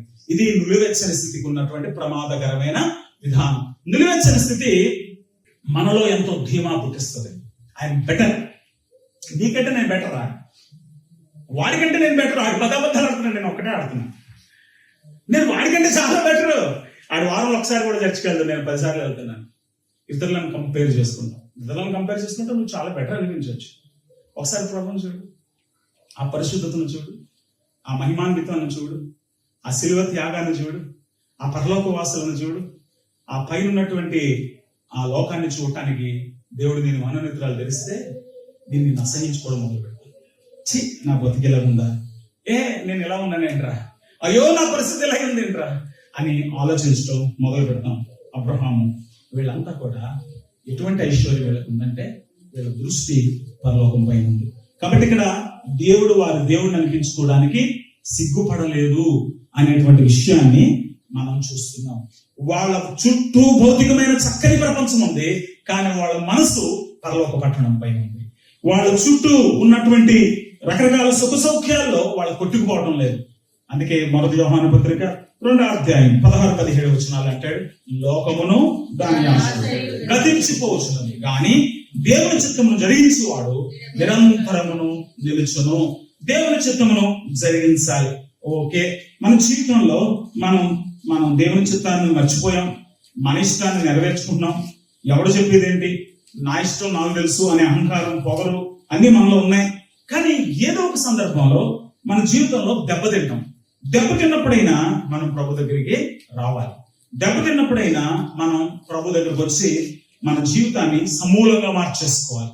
ఇక మళ్ళీ పడుతూ లేస్తూ పంది బురదలోంచి బయటకు వచ్చి స్నానం చేసి మళ్ళీ బురద బాగుందనుకుని అందులోకి వెళ్ళినట్టు, కుక్క వాంతి చేసుకొని మళ్ళీ దాన్ని నాకినట్టు మన జీవితాలు ఉండడానికి వెళ్ళి, మనం క్రైస్తవులుగా పురోగమనంలో ఉండాలి కానీ తిరోగమనంలో ఉండకూడదు. మన అడుగులు ముందుకే పడాలి కానీ వెనకంజు వేయకూడదు. ఓకే, ముందుకు వెళ్ళేటప్పుడు తప్పటి అడుగులు పడతాయి. ఓకే, ముందుకు వెళ్ళేటప్పుడు చిన్న ఇబ్బందులు ఏర్పడతాయి. అయినా ఏం పర్వాలేదు. నువ్వు ప్రభువుని చూస్తున్నప్పుడు ఆయన నిన్ను లేపుతాడు, ఆయన నిన్ను నిలబెడతాడు. ఇక్కడ దేవుడు నువ్వు పరిశుద్ధపరచబడు అని అంటం లేదు, నీవు నా కొరకు నీతిగా బ్రతుకొని అంటం లేదు. నువ్వు అడుక్కునే స్థితిలో ఉన్నావని గుర్తించు. ఏది కావాలన్నా నన్ను అడుగు. నువ్వు దౌర్భాగ్యుడు, దిక్కుమాలు, నన్ను అడుగు, నేను ఇస్తాను. నన్ను అడిగితే నేను నీకు వస్త్రాలు ఇస్తాను, నన్ను అడిగితే నీకు కంటి చూపులు ఇస్తాను, నన్ను అడిగితే నేను నీకు బంగారం ఇస్తాను, నన్ను అడుగు, నేను ఇస్తాను అంటున్నాడు. ఎంత గొప్ప దేవుడు అండి. బుద్ధిజంలో ఉన్నట్టుగా సూత్రాలు చెప్పి పాటించు అని పెయిన్ తట్టుకోవడం నేర్చుకో అని చెప్పట్లే, దుఃఖాన్ని సహించడం నేర్చుకో అని చెప్పట్లే. హిందూ మతం లాగా మీరు తీర్థయాత్రలు చేయండి, రకరకాలు అర్పించండి, ఇలా బ్రతకండి అని మన మీద గొప్ప మతాచారాలు రుద్దతుంది. లేక ఇస్లాం మతం లాగా ఇలా బతకండి, లేకపోతే చస్తే చావండి, నేనే మీకు అన్నింటిలో ప్రాముఖ్యంగా ఉండాలని కూడా అంటం లేదు. నువ్వు కనీసం వచ్చి ప్రభువా అంటే నేను హెల్ప్ చేస్తాను, నేను నీకు చేయి పట్టుకుంటాను, నేను నీకు సహాయం చేస్తాను, నేను నిన్ను బలపరుస్తాను, నేను నిన్ను స్థిరపరుస్తాను, నేనున్నా నీకు, కనీసం నువ్వు నా దగ్గరికి రా అని అడుగుతున్నాడు దేవుడు. మనలో చాలా మంది దేవుడిని అడగడం అగౌరవంగా, నామోషిగా ఫీల్ అవుతున్నాం. లేదండి, మీరు అలా చెప్తున్నారు అంటే ప్రార్థనకి ఎంత సమయం కాటేస్తున్నారు? పొద్దులేసేసి దీవించిన అయినా రాత్రి అంతా కాపాడు ఆమె అయిపోయింది. నువ్వు దిక్కుమాలి కదా ప్రార్థన చేద్దావు, ప్రభా నీ దయ లేకపోతే నేను ఇంటికి ఆఫీస్కి వెళ్ళగలను, ప్రభా నీ దయచ్చిందా ప్రభా వెళ్ళమంటారా, నీ దయ లేకపోతే తింటే అడుగుతుందా ప్రభా, అసలు దేవా నన్ను దయ చూపించుకున్నా మీద పడుకున్నాడు, ఎంతసేపు పడుకుంటాడు. మన ముఖం మారేదాకా, మన సహాయం దొరికేదాకా అలాగే చూస్తూ ఉంటాడు. అసలు దృష్టి మార్చడం, మనమన్నా విసిగిపోయి దృష్టి మారుతాం కానీ అడుక్కున్నాడు దృష్టి మారు. ఆత్మలో దీనులు వేసుకో ఏమంటాడు, ఆత్మలో దీని ఎంత భాగ్యవంతులు. అదే ఆత్మలో దీనిలో ఉన్న వాళ్ళని నేనే హెల్ప్ చేసి వాళ్ళని నేనే లేపేస్తానుగా, ఎంత అదృష్టం ఉంటాడు. ఆత్మలో దీనత్వం, ఆత్మలో దారిద్ర్యాన్ని ఎరిగినటువంటి తత్వం ప్రభు పాదాలని పట్టుకునేటువంటి స్థితిలోనికి తీసుకెళ్ళబడతాయి. నువ్వు ధనం లేదు, ప్రభుని అడుగు. నీ కళ్ళు మూయబడ్డాయి, తెరవమని ఆయన అడుగు. ఎలా నీ కళ్ళు తెరుస్తాడు? సువార్త నీ కళ్ళు తెరుస్తుంది. 2 కొరింథీ 4:4 అక్కడ దేవుని మహిమా స్వరూపి అయిన యేసు క్రీస్తు మహిమను కనపరచు సువార్త వారికి ప్రకాశింపకుండాటకై అపవాది యుగ సంబంధమైన దేవత వారి మరణమిత్రములకు కలుగజేసింది. కానీ అంధకారంలో నుండి వెలుగు కలుగును గాక అని సెలవిచ్చిన దేవుడే తన మహిమను యేసుక్రీస్తునందు వెల్లడిపరచుటకు మా హృదయంలో ప్రకాశించాడు. మా హృదయంలో ఆయన ప్రకాశించాడు. దేవుడు మా హృదయంలో ప్రకాశించాడు. దేవుడు నీ హృదయంలో ప్రకాశించడానికి సిద్ధపడుతున్నాడు. కానీ నువ్వు ఆమోదించడానికి సిద్ధంగా ఉన్నావా? అంగీకరించడానికి సిద్ధంగా ఉన్నావా? నీ కన్నులు ఆయన వెలిగిస్తాడు, నీ హృదయాన్ని ఆయన వెలిగిస్తాడు. నీ కళ్ళకు కాటుగా నేను ఇస్తాను అంటే అక్కడ అర్థం ఏంటంటే నీ కళ్ళు నేను హీల్ చేస్తాను, నీ కళ్ళు నేను హీల్ చేస్తాను అంటున్నాడు. అవును, మనం యేసు ప్రభు దగ్గరికి వస్తేనే మనం ఆ హీలింగ్ అనుభవిస్తాం. అందుకే ఎఫెసీ పత్రిక 1వ అధ్యాయంలో అక్కడ 17వ వచనంలోకి వెళితే పౌలు భక్తుడు అక్కడ ఉన్నటువంటి విశ్వాసంతో అంటున్నాడు, మరియు మీ మనోనేత్రములు వెలిగించబడినందున నీ కళ్ళు వెలిగించబడ్డాయి, నీ మనసు వెలిగించబడింది. కాబట్టి దేవుని పిలుపు ఏంటో తెలుసుకున్నారు, నిరీక్షణ ఏంటో తెలుసుకున్నారు, దేవుడిచ్చే స్వాస్థ్యం ఏంటో తెలుసుకున్నారు, ఆ మహిమైశ్వర్యం ఏంటో తెలుసుకున్నారు, తెలుసుకున్నందుకు దేవుడు వినియోగపరిచిన బలాతిశయం ఏంటో తెలుసుకున్నారు. మా కళ్ళు తెరవబడ్డాయి అని మీరు అనొచ్చు. ఓకే, దేవుడు మా కళ్ళు తెరిచాడండి అనొచ్చు. నీకు దేవుని పిలుపు ఏంటో అర్థమైందా? దేవుడు నేను ఎందుకు పిలిచాడో, ఎందుకు ఇంకా బతకనిస్తున్నాడో, దేవుడు నీ జీవితంలో ఏం కోరుకుంటున్నాడో నీకు అర్థమయ్యిందా? నీకు అర్థం కాలేదంటే నీకు కళ్ళు మూసిపోయే ఉన్నాయి. కళ్ళు లేని కొబోదువే నువ్వు. కానీ నాకు తెలుసు అని అనుకుంటున్నావు. మీలో ఎవరినైనా ప్రభు పిలుపు నీకు వినపడింది అంటే నేను సేవకేం రాలేదండి అంటారు. సేవ కాదండి బాబు, సేవకు పిలవడం పక్కన పెట్టండి. నన్నైతే దేవుడు సేవకు పిలవలే. నేనే ఎంత నీచంగా పాపంలో పొర్లాడానో, ఎంత దౌర్భాగ్యంగా జీవించానో, యేసు ప్రభు శిలువ ప్రేమ అర్థమైనప్పుడు నాకేమనిపించిందంటే, నన్ను నా ప్రభు ఇంత ప్రేమిస్తున్నాడు, నేను బతికితే ఈయన కోసమే బతకాలి, సేవ చేస్తే ఈయన కోసమే చేయాలి, ఏదైనా ఈయన కోసం బతకాలి. నేను చర్చలోకి వెళ్ళి కూర్చున్నాను. 1988వ సంవత్సరంలో తీర్మానం చేసుకుంటే 90వ సంవత్సరం నుంచి చర్చలోనే ఉన్నాను. అప్పుడు 93వ సంవత్సరంలో దేవుడు ఇర్మియా గ్రంథం 1:5 ద్వారా మాట్లాడితే అప్పుడు నేను సేవ కోసం వెళ్తానండి అని నిర్ణయం చేసుకుని ముందుకు వచ్చాను. ప్రియమైన దేవుని బిడ్డలారా, దేవుడు నిన్ను ఎందుకు పిలిచాడో నీకు అర్థం కావాలి. గొప్ప కులంలో పుట్టాడు, గొప్ప చదువుకున్నాడు పౌలు గారు. కానీ పిలుపు పత్రిక 3వ అధ్యాయంలో దేవుని పిలుపు ఎప్పుడైతే వచ్చిందో అంటున్నాడు, ఆయన పిలుపు ఏంటో నాకు అర్థమైన తర్వాత ఇక నా బతుకేంటో వేస్ట్ అనిపించింది. నా చదువును పక్కన పెట్టాను, నా కులాన్ని పక్కన పెట్టాను, నాకు గౌరవాలన్నీ పక్కన పెట్టాను. ఆ పిలుపులో ఉన్నటువంటి మహిమ ఏంటో, ఆ పిలుపుకి ఆయన ఇచ్చే బహుమానం ఏంటో తెలుసుకుందామని ఆయన దగ్గరికి పరిగెత్తడం మొదలుపెట్టాను. వెనకనే మర్చిపోయాను. నాకున్నటువంటి గొప్ప గొప్ప ప్రఖ్యాతులన్నింటినీ పెంటగా పక్కన పడేసాను. పెంటగా అనుకున్నా, చీ అనుకున్నాను అన్నాను. దేవుని పిలుపు నీకు అర్థమైన మరుక్షణం నీ జీవితం అనూహ్యంగా మారిపోతుంది. సేవా పిలుపు అనకండి, సేవా పిలుపు పక్కన పెట్టండి. దేవుడు మిమ్మల్ని పిలుచుకున్నాడా? దేవుని పిలుపు ఏంటో అర్థమవుతుందా? పరిశుద్ధులలో ఆయన స్వాస్థ్యం యొక్క మహిమైశ్వర్యం ఏంటో అర్థమైందా? దేవుడు ఇవ్వబోతున్న ఆ స్వాస్థ్యం ఎంత మహిమ కలిగిందో అర్థమైతే నిజంగా చిన్న చిన్న విషయాల కోసం చీకులాడటం, పోట్లాడుకోవడం అనేస్తాం. ఆ మహిమైశ్వర్యం ఏంటో అర్థం కాలేదు. క్రీస్తునందు దేవుడు ఎటువంటి బలాతిశయం ఉపయోగించి ఆ చనిపోతున్నటువంటి వ్యక్తిని, సిలువేయబడినటువంటి వ్యక్తిని, రక్తం పోయినటువంటి ఆ వ్యక్తిని ఏ బలాతిశయంతో ఆ మృతుల్లో నుంచి అలా లేపేశాడో అదే శక్తి నీకు ఇవ్వడానికి రెడీగా ఉన్నాడు. చచ్చిపోయే ప్రభువు లేపినాడు, సాగులను నీ జీవితాన్ని నిలబెట్టలేడా? రామపత్రిక 8వ అధ్యాయంలో చెప్పినట్టు ఇంకా క్రైస్తవుడు అయ్యండి చిన్న చిన్న పాపాలు, చిన్న చిన్న తప్పులు, అటు ఇటు ఇటు అటు నిలువెచ్చని స్థితి, నీచమైన దౌర్భాగ్య స్థితి చెయ్యనున్నదం అనుకున్నాడు. కానీ నువ్వు నిజంగా దేవుడి పిలుపు అర్థమైతే, నీ మననత్వం వెలిగించబడితే దేవుడి పిలుపు అర్థమవుతుంది, దేవుడు నీ కోసం ఉంచిన స్వాస్థ్యం ఏంటో అర్థమవుతుంది, దేవుడు ఇవ్వబోతున్న మహిమైశ్వర్యం ఏంటో అర్థమవుతుంది, దేవుడి బలాతిశయం ఏంటో కూడా అర్థమవుతుంది. అసలు ఈ బలం ద్వారా ఎలా నేను విజయం సాధించగలను, అసలు ఈ మహిమ ఎంత గొప్పది, అసలు ఆ పిలుపులో ఉన్నటువంటి మాధుర్యం ఏంటి, ఈ మూడు నీకు అర్థం కావట్లేదు. ఇవాళ నేను చెప్పే ఈ ప్రసంగం ఏదో ఫారెన్ లాంగ్వేజ్ లాగా నీకు అనిపిస్తుందంటే నువ్వు ఇంకా పాపంలో ఉన్నావు. పాపం నుంచి బయటకు ప్రభా ఆయన ఏదో చెప్పేస్తున్నాడు, నాకు అర్థం కావట్లేదు, దయచేసి నా కళ్ళు తెరువు నాయనా అని ఒక్క మాట అడుగు చాలు. ఒక్క ఉపవాసాలు ఉండక్కర్లే, మనస్ఫూర్తిగా నీతిమంతుని ప్రార్థన మనస్పూర్వకమైనదే బహుబలం. నువ్వు అడుగు, దేవుడు ఎటువంటి కార్యం నీ జీవితంలో చేస్తాడంటే అసలు చెప్పన సఖ్యము మహిమాయుక్తమైన ఆనందం నీ హృదయాన్ని నింపిస్తూ ఉంటాడు. ఇంకా నీ జీవితంలో మిగతా వాటన్నిటిని పక్కన పడేస్తాడు అంతే. దేవుడిచ్చే ఆ సంతోషం, దేవుడిచ్చే ఆ ఆనందం దేనితో కూడా సాటికాదు. ఒక్కసారి ఒక స్నానం చేస్తున్న అమ్మాయిని చూసి పొరపాటున అమ్మాయి వలలో పడి వ్యభిచారం చేసి వాళ్ళ ఆయన్ని చంపించేశాడు.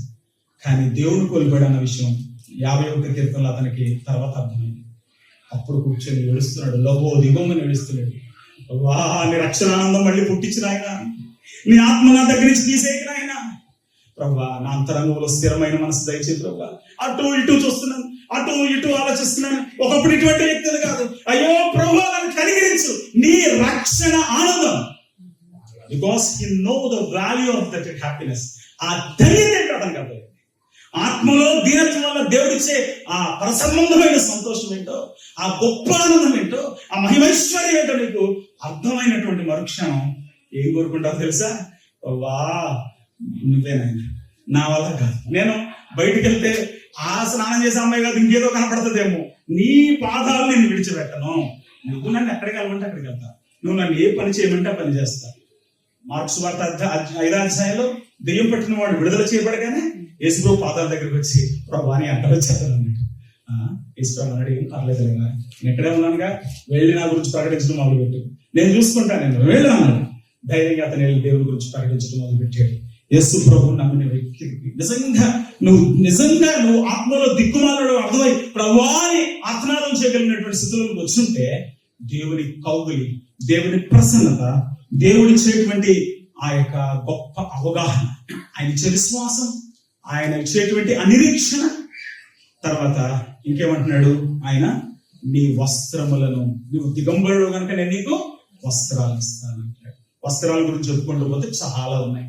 దేవుడిచ్చేటువంటి రక్షణ అనుభవం, అది దేవుడిచ్చేటువంటి గొప్ప వస్త్రము.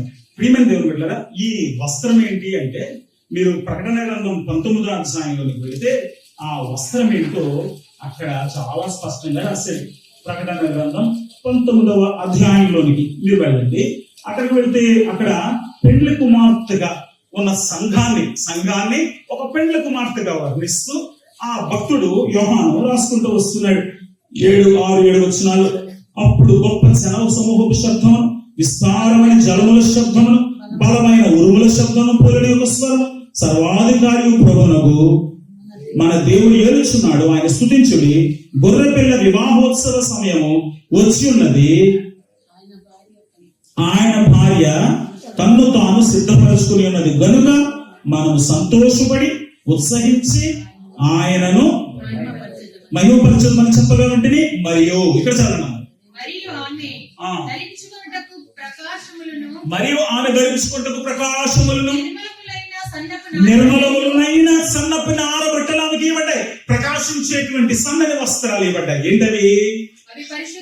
పరిశుద్ధుల నీతి క్రియలు.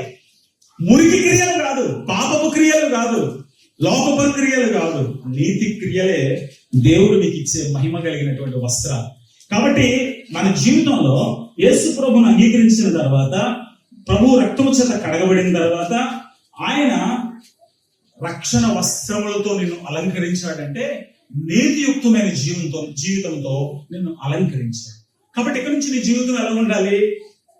ఆయన గుణాతిశయములను ప్రచురించాలి. అదే కదా అన్నాడు 1 పేతురు 2వ అధ్యాయం 9వ వచనం. అయితే చీకటిలో నుండి ఆశ్చర్యమైన తన వెలుగులోనికి మనల్ని పిలిచిన వారి గుణాతిశయములను ప్రచురం చేయటకై ఆయన గుణాతిశయములను ప్రచురం చేస్తావని నీకు ఆయన స్థాయిలో ఆయన గౌరవాన్ని, ఆయన వస్త్రాల్ని నీకు ఇచ్చారు.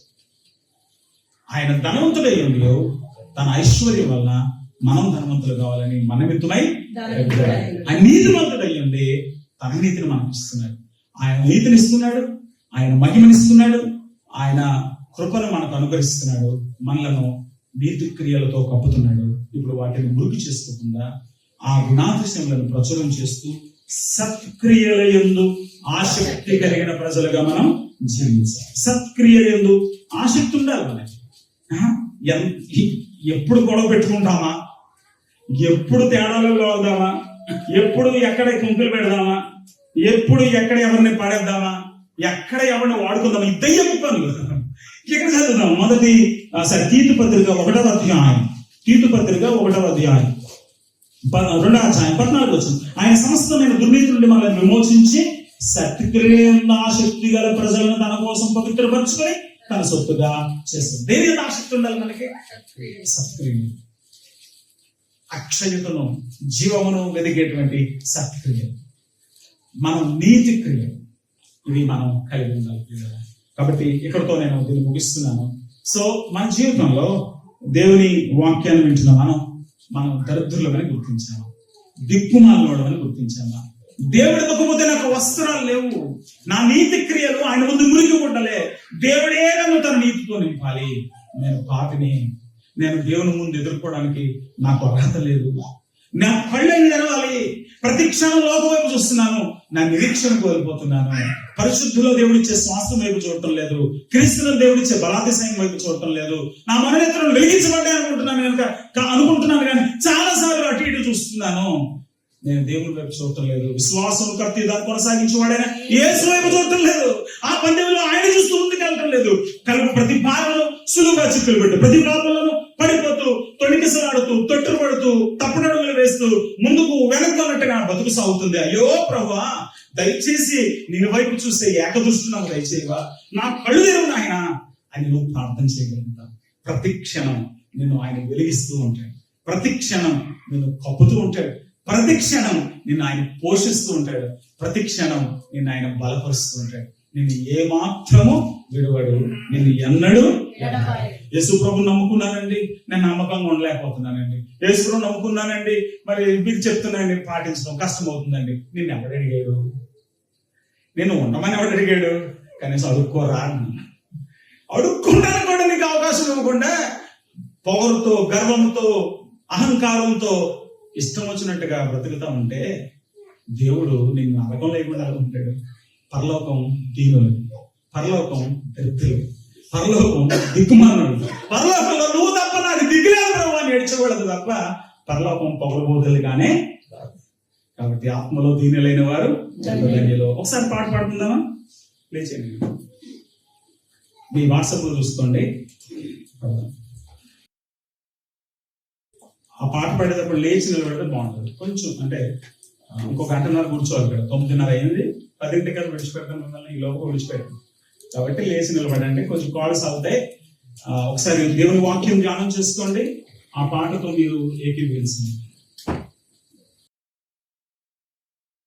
పాట తీసుకోండి, అందరి దగ్గర ఉంది కదా.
సువార్త 5వ అధ్యాయం 3వ వచనం.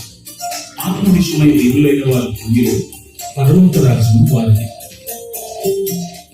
ఆత్మలో దేవులమై అనుక్షణం దేవుని దయకై, ఆత్మలో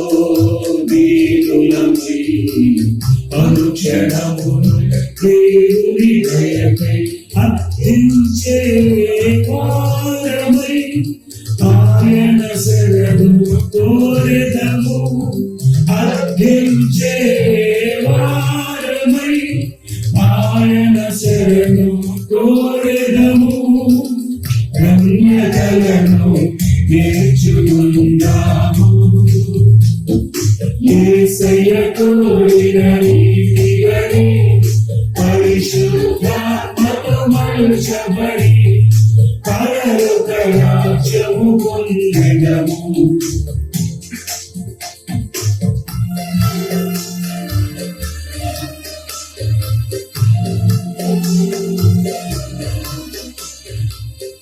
మత్తయి సువార్త 5వ అధ్యాయం 4వ వచనం. దుఃఖపడు వారు ధన్యులు, వారు ఓదార్చబడుదురు.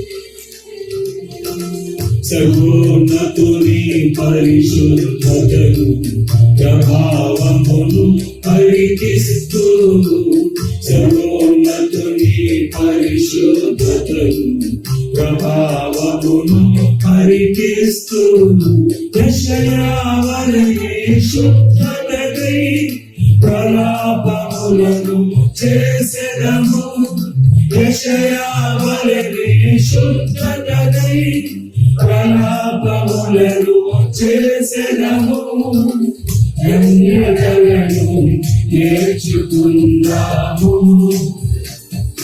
యేసయ్య కోరిన రీతిగని పరిశుద్ధాత్మతో మలుచబడి పరలోక రాజ్యము పొందెదము.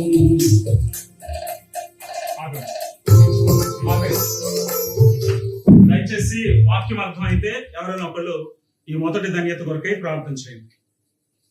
మీరు ఎవరైనా చేయొచ్చు క్లుప్తంగా. దేవుడి వాక్యం అర్థమైతే, ఎందుకంటే దేవుడు కదా మాట్లాడేది ఆనందం కాదు, దేవుడు నాతో మాట్లాడాడు అని భావించిన వాళ్ళు ఎవరైనా మీ స్పందన తెలియచేయండి.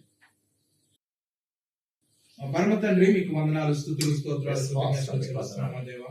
ప్రభువా, ఇంతవరకు తండ్రి నాయన మత్తయి సువార్త 5వ అధ్యాయం మాకు ధ్యానించిన దాసుని ద్వారా తండ్రి నాయన మాకు చాలా శ్రేష్టంగా తండ్రి మరి సూటిగా స్పష్టంగా ప్రభా మరి మాకు అర్థమైనటువంటి రీతిలో తండ్రి మీరు తండ్రి మీ వాక్యాలను చేసినందుకు మీకు వందనాలు ప్రభా. అనేక ఉదాహరణలు మా ఎదుగు తీసుకుని వచ్చారు ప్రభా. అనేక మంది తండ్రి విశ్వాస వీళ్ళను మా ఎదుగు తీసుకుని వచ్చారు ప్రభా. ప్రాముఖ్యంగా లవోదికీయ సంఘాన్ని తండ్రి మా ఎత్తు మీరు ఉంచారు ప్రభా. నాయన మా స్థితి ఎలా ఉందో తండ్రి మరి ఎవరికి వారు వ్యక్తిగతంగా తండ్రి నాయన ప్రభా మీ వాక్యపు వెలుగులో మా జీవితాన్ని పరీక్షించుకోవడానికి ప్రభా మరి మేము విశ్వాసం ఉందని చెప్పుకుంటూ తండ్రి నాయన విశ్వాసం కలిగి జీవిస్తున్నామా లేదా అనేటువంటి విషయాన్ని తండ్రి నాయన ప్రభా మీ వాక్యం ద్వారా తండ్రి మరి ఈ రోజు తండ్రి సూటిగా తండ్రి నాయన మా ఎంత మీరు ఒక ప్రశ్నను మీరు ఇచ్చినందుకు తండ్రి మీకు వందనాలు చెల్లిస్తున్నాం ప్రభా.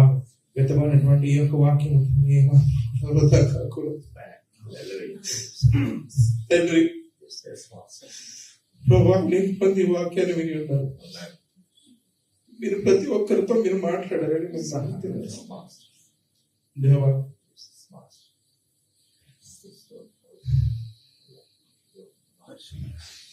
ఈ మాటలు జీవం ఆ జీవాన్ని స్వీకరించడానికి ఈ హృదయాలు మీరు తెరవబడి వేడుకొచ్చారు. మీరు జీవక్రియను మేము విడిచిపెట్టారంటే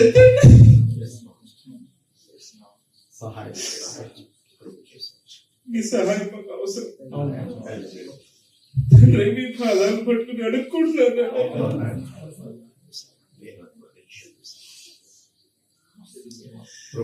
మరింత దీనితో వానికి మమ్మల్ని తీసుకుని వెళ్ళండి ప్రభువా. మీ సహాయం లేకపోతే మేము పని చేయగలం.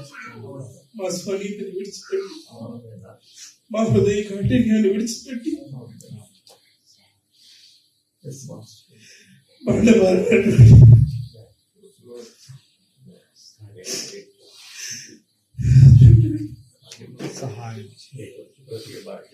ఈ కఠిన స్వభావాన్ని మా నుంచి తీసివేసి మా జీవితకాల పర్యంతం ఈ లోకంలో మాకు ఏదున్నా ఏం లేకపోయినా నీ కొరకు యోబు వలె బ్రతకడానికి అబ్రహాము అది తండ్రి పునాదులు గల పట్టణం కొరకు మేము ఎదురు చూద్దాం. సహాయంలో మాకు తండ్రి ఈ వాక్యాన్ని ప్రతి ఒక్కరి హృదయంలో తండ్రి పలుపు చేసి ఈ వాక్య ప్రకారం జీవించడానికి ప్రతి ఒక్కరికి సహాయం అనుగ్రహించవలసిన వేడుకొచ్చు. మీరు మా పట్ల చూపిస్తున్నటువంటి మీ ప్రేమ ఏం చెల్లిస్తారు, ఏం వర్తిస్తారు, ఏం వెళ్ళినటువంటి వాటను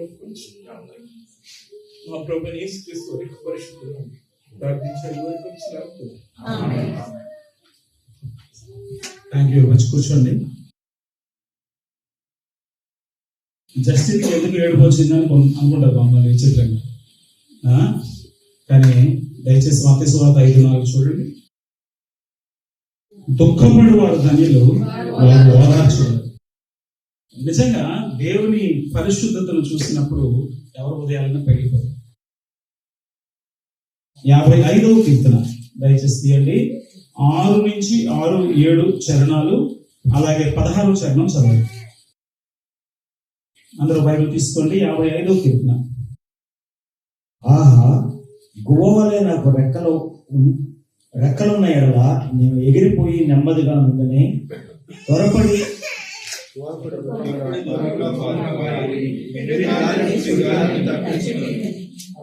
అరణ్యంలో నివసించి ఉందనే అని అనుకుంటుంది. తర్వాత 16 అందరూ చదవండి.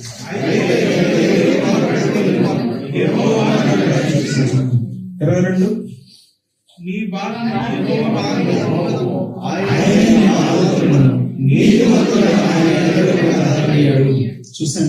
చూసారా దావీదు మాట. ఎప్పుడైతే మనం తప్పించుకోలేని పరిస్థితికి వెళ్తామో పారిపోవడం మంచి పని అనిపిస్తుంది.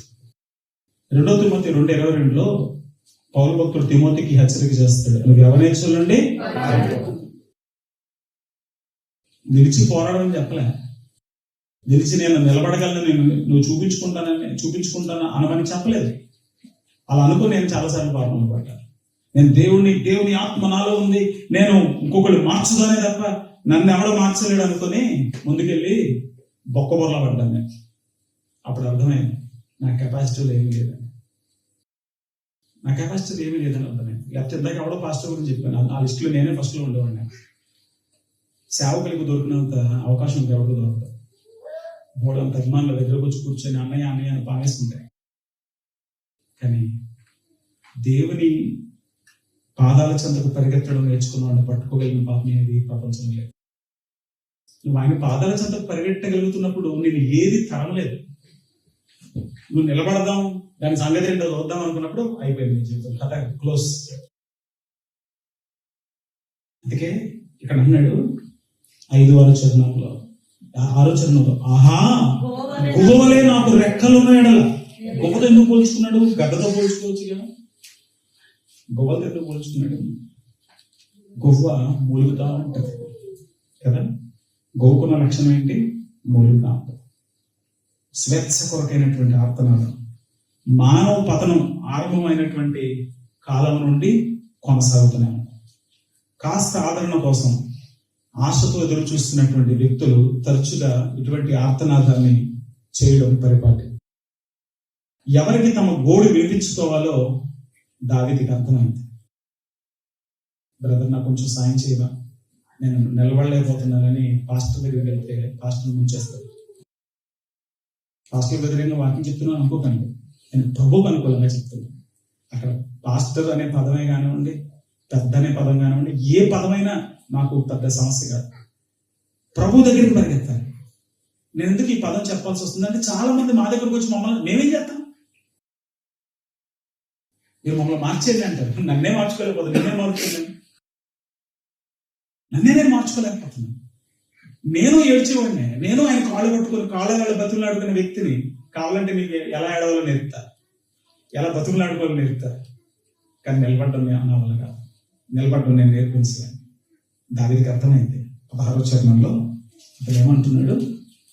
అయితే నేను దేవునికి యెహోవా నన్ను ఎప్పుడు రక్షణ యెహోవాది, ఎవరి చేతుల్లో లేదు. గుర్రముల బలము యందైనను నరుల కాలి సత్తువ యందైనను ఆనందించక యెహోవా ఎవరిని ఆనందిస్తున్నాడు? తన కృప కొరకు కనిపెట్టుకుని వారి యందు. ఆయన పాదాల చెంతకు వచ్చి ప్రభువా దయ చూపించిన ఆయన అని త్వర పెట్టుకుని వారి యందు ఆయన. మళ్ళీ చదవండి, వచ్చిన 147వ కీర్తనలో నన్ను తీసి చెప్పమంటారా? గుర్రముల బలమందు వచనం చెప్పండి బ్రదర్. 10వ చరణం 147:10. గుర్రముల బలము యందు ఆయన సంతోషించాడు, నరుల కాలి సత్తువ యందు ఆయన ఆనందించాడు. తనేందు ప్రవక్తలు గల వారి యందు తన కృప కొరకు కనిపెట్టుకున్న వారి యందు యెహోవా ఆనందించువాడు. అలాగా ప్రభా నువ్వు సాయం చేసేదాకా నేను వెళ్ళలేను నాయన, నీ దయ కావాలి నాయన అని ఆయన పాదాల చెంత పడి ఉండేవాళ్ళని ఆయన అభిమానిస్తాడు. అది దానికి అర్థమైంది.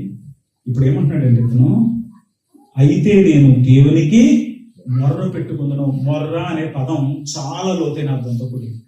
ప్రార్థనలో చాలా రకాలు ఉంటాయి. ప్రార్థన చేయడం, విజ్ఞాపన చేయడం, విన్నపాలు చేయడం. కానీ మొర్ర అనేది తీవ్ర స్థాయి కాదు. మొర్ర అంటే అర్థం ఏంటంటే మాట్లాడడానికి నా దగ్గర పదాలు రావట్లేదు, చెప్పుకోవడానికి నా నోట్లోంచి మాటలు రావట్లేదు, కన్నీళ్ళు మాత్రమే వస్తుంది, మూలుగు మాత్రమే వస్తుంది.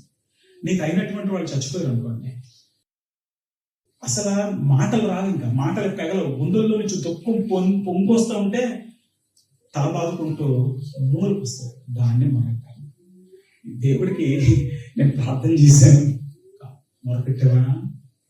మొరపెట్టావా? మూలుగు వచ్చిందా బయటికి? ఆ కన్నీళ్ళు వచ్చాయా బయటికి?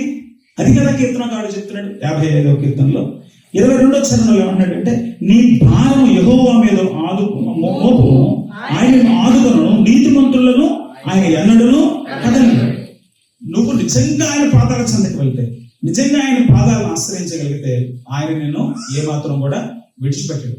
ఇది యెషయా గ్రంథం 40:31 ఉంది కదా, యెహోవా యవనస్తులు తప్పక తొట్టులేదు, బాలుడు సమస్యలు ఎదురు అలేదురు, యెహోవా కొరకు ఎదురు చూచువారు. సో ఇక్కడ అర్థం ఏంటంటే నువ్వు ప్రభు పాదాల దగ్గరికి వెళ్ళడం నేర్చుకోవాలి. కాబట్టి యేసు ప్రభు వారు ఆత్మలో దీనత్వం గురించి మాట్లాడిన వెంటనే దుఃఖం గురించే మాట్లాడుతున్నారు. దరిద్రత అర్థమైన దుఃఖం మీద వస్తుంది. వెంటనే వచ్చేటువంటి రియాక్షన్ అదే. నీకు దుఃఖం రావట్లేదంటే నీకు దరిద్రత ఉందని అర్థం కాలేదు, నువ్వు దిక్కుమాలాడు అని నీకు అర్థం కాలేదు, నువ్వు దౌర్భాగ్యుడు అని నీకు అర్థం కాలేదు, గుడ్డువాడు అని నీకు అర్థం కాలేదు, దిగంబరుడు అని అర్థం కాలేదు, బట్టలు కూడా లేవన్నాడు. అక్కడే అదే ప్రకటన 3:21 దగ్గరికి వచ్చేసరికి ఏమంటాడంటే, ఇదిగో నేను తలుపు మీద నుండి తడుచున్నాను, ఎవరైనా నా స్థానంలో తలుపు తీస్తే అతడితో నేను అతను ఎందుకెళ్ళి తలుపు తడతాడు? ఒక భక్తుడు దేవుని తలుపులు తట్టగలడేమో, కానీ దేవుడే భక్తుని తలుపులు తడుతున్నాడు. ఇది క్రైస్తవుల గొప్పతనం. ఆయన నేను చేర్చుకోవడానికి ఎప్పుడు సిద్ధంగానే ఉన్నాడు, కానీ నీకే ప్రార్థన చేసే టైము లేకుండా పోయింది. యేసు ప్రభువు ఏమన్నారంటే, సంతోషంగా ఉండండి, ఆనందించండి, గంతులేయండి, ఆరాధన చేయండి, తప్పట్లు కొట్టండి, శుభ్రంగా ఎంజాయ్ చేయండి లైఫ్ అనలేదు. లూకాసు వార్త 6:25. లూకాసు వార్త 6:25. అయ్యో ఇప్పుడు కడుపు నిండి ఉన్న వాళ్ళారా, మీరు ఆకలి కొని ఎందురు? అయ్యో ఇప్పుడు లవసున్న వాళ్ళారా, మీరు దుఃఖించి ఏడుతురు, మీరు దుఃఖించి ఏడ్చే రోజులు రాబోతున్నాయి అని ఆయన మాట్లాడుతున్నాడు. ఆయన దుఃఖముతో ప్రార్థించేటువంటి జీవితాన్ని ప్రోత్సహిస్తున్నారు. మిమ్మల్ని ఒక మాట్లాడతాను. కరుణామేడ్ సినిమాలు చూశారు, ఫ్యాషన్ ఆఫ్ క్రైస్ట్ సినిమాలు చూశారు, బైబిల్ చదివారు, చాలా కాలంగా బైబిల్తో ఉన్నారు. యేసు ప్రభు నవ్వినటువంటి ఒక సందర్భాన్ని నాకు బైబిల్లో చూపించాను. నేను బైబిల్ లేచి ఇంటికి వెళ్ళాను.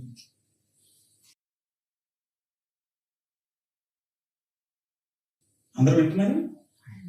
యేసు ప్రభు జోకులేసి నవ్విన సందర్భం, యేసు ప్రభు కామెడీ చేసిన సందర్భం, యేసు ప్రభు తన ఫ్రెండ్స్ తో కూర్చొని హ్యాపీగా డాన్స్ వేసిన సందర్భం ఒక్కటన్నా నాకు బైబిల్లో చూపించాను. కానీ క్రైస్తవులు చేసే పని అంటే, నలుగురు కలిస్తే ప్రార్థన చేసుకుందాం బ్రదర్, మన ఊరు గురించి ప్రార్థన చేద్దామా? నెహెమియా తన ఊరు గురించి తెలిసినప్పుడు ఏడుస్తూ ప్రార్థన చేస్తున్నారు.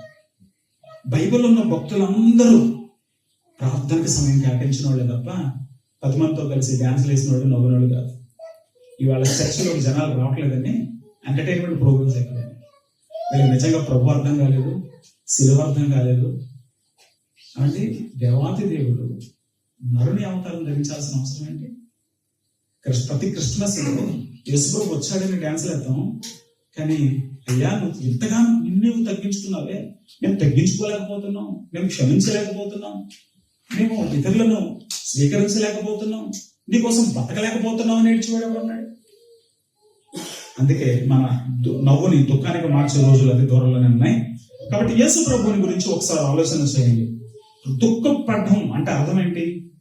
దుఃఖపడడం అని రాయకూడదు. యాక్చువల్గా ఇక్కడ రోధించేవాడు ధన్యులను రాయాలి.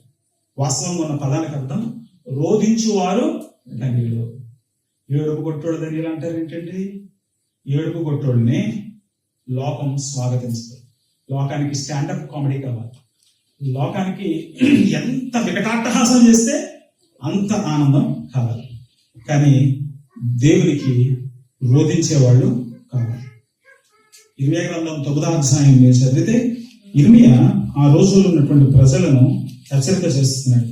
బబులోను దేశం రాబోతుంది, ఈ ప్రాంతాన్ని సమూలధ్వంసం చేయబోతుంది, ఈ ప్రజలందరినీ నాశనం చేయబోతా ఉంది, మీ పిల్లల్ని చంపేయబోతున్నారు, మీ వాళ్ళందరినీ ఎత్తుకుని పోబోతున్నారు. ఇర్మియా గ్రంథం 9:26 దగ్గర నుంచి చూడండి. కాబట్టి రోధించడం నేర్చుకోండి, మీ పిల్లలకి రోధన విద్య నేర్పించండి, కన్నీరు కార్చి ప్రార్థన చేయడం నేర్చుకోండి. అయ్యో వలసబోతుమే, మనం ఎత్తుకోబడుతున్నాం అని ఏడవడం నేర్చుకోండి అంటున్నాడు. ఎందుకంటే మరణము మన కిటికీలు నెక్కుచున్నది, మరణము మన ఇంట్లోకి చొరబడటానికి రెడీగా ఉందంటాడు. 17వ వచనం నుండి ఇర్మియా గ్రంథం 9వ అధ్యాయం 17. ఎందుకు తప్పు చెప్పాను క్షమించండి. ఇర్మియా గ్రంథం 9:17 అందరూ తీసారా? సైన్యములకు యెహోవా ఇలా సెలవిస్తున్నాడు, ఆలోచింపుడి, రోదనము చేయి స్త్రీలను కనుగొనడి, వారిని పిలువనప్పుడు, తెలివిగల స్త్రీలను కనుగొనడి, వారిని పిలువనప్పుడు, మన కన్నులు కన్నీళ్లు విడిచినట్లుగాను, మన కన్నెరెప్పల నుండి నీళ్లు ఒలుకున్నట్లుగాను వారు త్వరపడి మనకు రోదంలో చేయగలను. కామెడీ చేసి మనం తీసుకెళ్ళండి, బాగా సంతోషం కాన్ఫిడెన్స్ ఉండాలి మనకి. ఎవడో మన మీద వస్తున్నాడంటే ఏడుతో కూర్చోవడం చేతకాంతనం అయిపోతుంది, కృంగిపోతే చేతకాంతనం అయిపోతుంది. ఈ ఏడమని చెప్తున్నాడండి, అరే కామెడీ చేయండి రా, నవ్వించండి రా, నవ్వుతూ ఉండాలిరా, నవ్వుతూ బతకాలరా, ధైర్యంగా ఎదుర్కోవాలరా అని చెప్పట్లే. ఏమేమంటున్నాడు? రోదంతో చేయడం. ఎందుకంటే రక్షణ ఎవరి చేతిలో ఉంది? దేవుడి చేతిలో ఉంది. సిద్కియాకి చెప్పాడు, వినలే సిద్కియా? తన పిల్లల్ని తన కళ్ళ ముందు చంపేసి అతను కళ్ళు పీకేశాడు. తనకున్న లాస్ట్ మెమరీ తన పిల్లల్ని తన కళ్ళ ముందు చంపేశాడు. ఆ పరిస్థితి ఎందుకు వచ్చింది? 40 ఏళ్ళగా నెత్తిలోరు బాదుకుంటూ ఇర్మియా ప్రకటిస్తున్నాడు. ఇర్మియాని ఎవడో పట్టించుకోవాలి. ఇర్మియా ఏడుస్తున్నాడు. ఏడుస్తుంటే ఏడుపు కొట్టుడు రైడు 6 నెలల ఏడుతాడు ఎప్పుడు అనుకున్నాడు. ఇర్మియా కన్నీటి ప్రవక్త అని పేరు వచ్చింది అతనికి. కానీ అతని కన్నీళ్లు చేతగాని కన్నీళ్లు కాదు. అతను రాబోతున్న విపత్తును చూస్తున్నాడు. ఎంత భయంకరమైన పరిస్థితులు రాబోతున్నాయో చూస్తున్నాడు. అరే రేయి మొదటి జామును లేచి మీ పసిపిల్లల కొరకు ప్రార్థన చేయండి, కన్నీళ్లు విడుస్తూ మీ పిల్లల కొరకు ప్రార్థన చేయండి అని విలాప వాక్యాలు చెప్తున్నాడు. ప్రార్థన చేయడం, కన్నీటి ప్రార్థన చేయడం ఈ వేళ కనుమరుగైంది. యాక్టింగ్ చేసే వాళ్ళు ఎక్కువైపోయారు. కానీ ప్రభా మా ఇంట్లో నశించిపోతున్నారు ఆయన, ఇదిగో నా కుటుంబం, నా బిడ్డలు నశించిపోతున్నారు ఆయన. వాళ్ళ ఫోన్ పట్టుకొని చూస్తున్నప్పుడు ఏ దెయ్యాలను ఎక్కడ తీసుకెళ్ళిపోతారో నీకు తెలియదు. వాళ్ళు బయటికి వెళుతున్నప్పుడు ఏ మాయలో పడుతున్నారో నీకు తెలియదు. నీ బిడ్డల కొరకు, నీ కొరకు ప్రభు సన్నిధిలో రోధించేటువంటి పరిస్థితి ఎందుకు లేదంటే దేవుడు తన మహిమను నీకు కనపరచడం లేదు, లేక దేవుని సన్నిధి నీకు అర్థం కావట్లేదు. దేవుడు ఎలా నాశనానికి ప్రపంచాన్ని పంపించబోతున్నాడో కూడా నీకు అర్థం కాలేదు. దేవుడు ప్రేమామయుడు, దేవుడు కరుణామయుడు అనుకుంటూ గొంతులేసుకుంటూ దేవుడు మనల్ని శిక్షిస్తాడనే విషయాన్ని మర్చిపోతున్నాం. దేవుడు ఉపేక్షించడనే విషయాన్ని మర్చిపోతున్నాం. మన దేవుడు దహించినట్లే మర్చిపోతున్నాం. హెబ్రీ పత్రిక 12వ అధ్యాయంలో మనం చూస్తున్నప్పుడు 29వ వచనంలో మనము భయభక్తులతో సేవ చేయాలి దేవుని దగ్గరకు వచ్చేసరికి. ఎందుకంటే మన దేవుడు దహించు అగ్ని ఉన్నాడు. ఆయన పాపమును అపరాధమును ఏమాత్రం మన్నించదు. అందువల్ల మనం నిశ్చలమైన రాజ్యం పొంది దైవ కృప కలిగిన వారమై ఇందుము. ఆ కృప కలిగి వినయ భయభక్తులతో దేవునికి ప్రీతికరమైన సేవ చేయడము. ఏలైనగా మన దేవుడు దహించాడు. ఆయన ఏమాత్రం మారిపోలేదండి. యేసు ప్రభు నిన్న నేడు నిరంతరం ఏకరీతిగా ఉన్నాడు. యేసు ప్రభు మారిపోడు, దేవుడు మారిపోడు. ఆనాడు ఇశ్రాయేల్ని ఏదో అన్యాయాన్ని పట్టుకొచ్చాడని అహరోను 2 కుమారులని చంపేస్తే, పొరపాటున ఆ మందస్సు మీద చేసాడని వచ్చానే చంపేస్తే, దావీదును ఉపేక్షించకపోతే గొప్ప గొప్ప భక్తులను ఉపేక్షించలేదు ఆయన. మోషే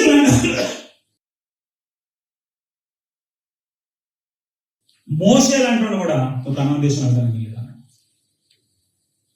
ఈ మోషే గురించి దేవుడు ఇచ్చిన సాక్ష్యం ఏంటి? నా ఇల్లంతట్లో మిక్కిలి సాత్వికుడు. అంత సాత్వికుడు కూడా చిన్న మాటలో తేడా వచ్చిందని వెళ్ళడం కుదరదు అన్నాడు. ఆ దేవుడు యేసుప్రభుని చూసి మారిపోయాడు అనుకుంటున్నారా మనం? అనుకోకూడదు. మన దేవుడు ఎప్పుడు మారిపోలేదు. యేసుప్రభులో దేవుని దగ్గరికి వచ్చే కృప దొరికింది, దేవుని ముఖదర్శనం చేసుకునే భాగ్యం దొరికింది, దేవుని బిడలమయ్యే భాగ్యం దొరికింది, దేవుని రాజ్యం స్వతంత్రించుకునేటువంటి భాగ్యం దొరికింది. God has given us the capacity to enter into his presence. అంతే. దేవుడు ఆయన పాదాల చెంతకు వచ్చే అవకాశం ఇచ్చాడు, కానీ ఆయన ఏం మారిపోలేదు. ఆయన అదే పరిశుద్ధుడు పరిశుద్ధుడు పరిశుద్ధుడు. ఇంకో మాటలేదు, పరిశుద్ధుడు అప్పుడప్పుడు పరిశుద్ధుడు, పరిశుద్ధుడు అప్పుడప్పుడు క్షమించేస్తాడు, పరిశుద్ధుడు చూసి చూడనట్టుగా ఉంటాడు కాదు. పరిశుద్ధుడు పరిశుద్ధుడు పరిశుద్ధుడు అంతే, ఇంకేం లేదు. అందుకే పేతురు కూడా రాస్తూ మొదటి పేతురు 1:13 నుంచి చూసినప్పుడు, మీరు అన్ని తీయొద్దు, నేను 1,00,000 రిఫరెన్స్లు చెప్తాను, వినండి అంతే. పితృపారంపర్యమైన మీ వ్యర్థ ప్రవర్తన విడిచిపెట్టినట్లుగా వెండి బంగారం క్షయవస్తువులు చేత మీరు విమోచించబడలేదు, కానీ అమూల్యమైన రక్తం చేత మీరు కడగబడ్డారు. ఒళ్ళు దగ్గరెట్టుకోండి. మిమ్మల్ని పిలిచిన వాడు పరిశుద్ధుడైన ప్రకారం మీరును పరిశుద్ధులై ఉండండి.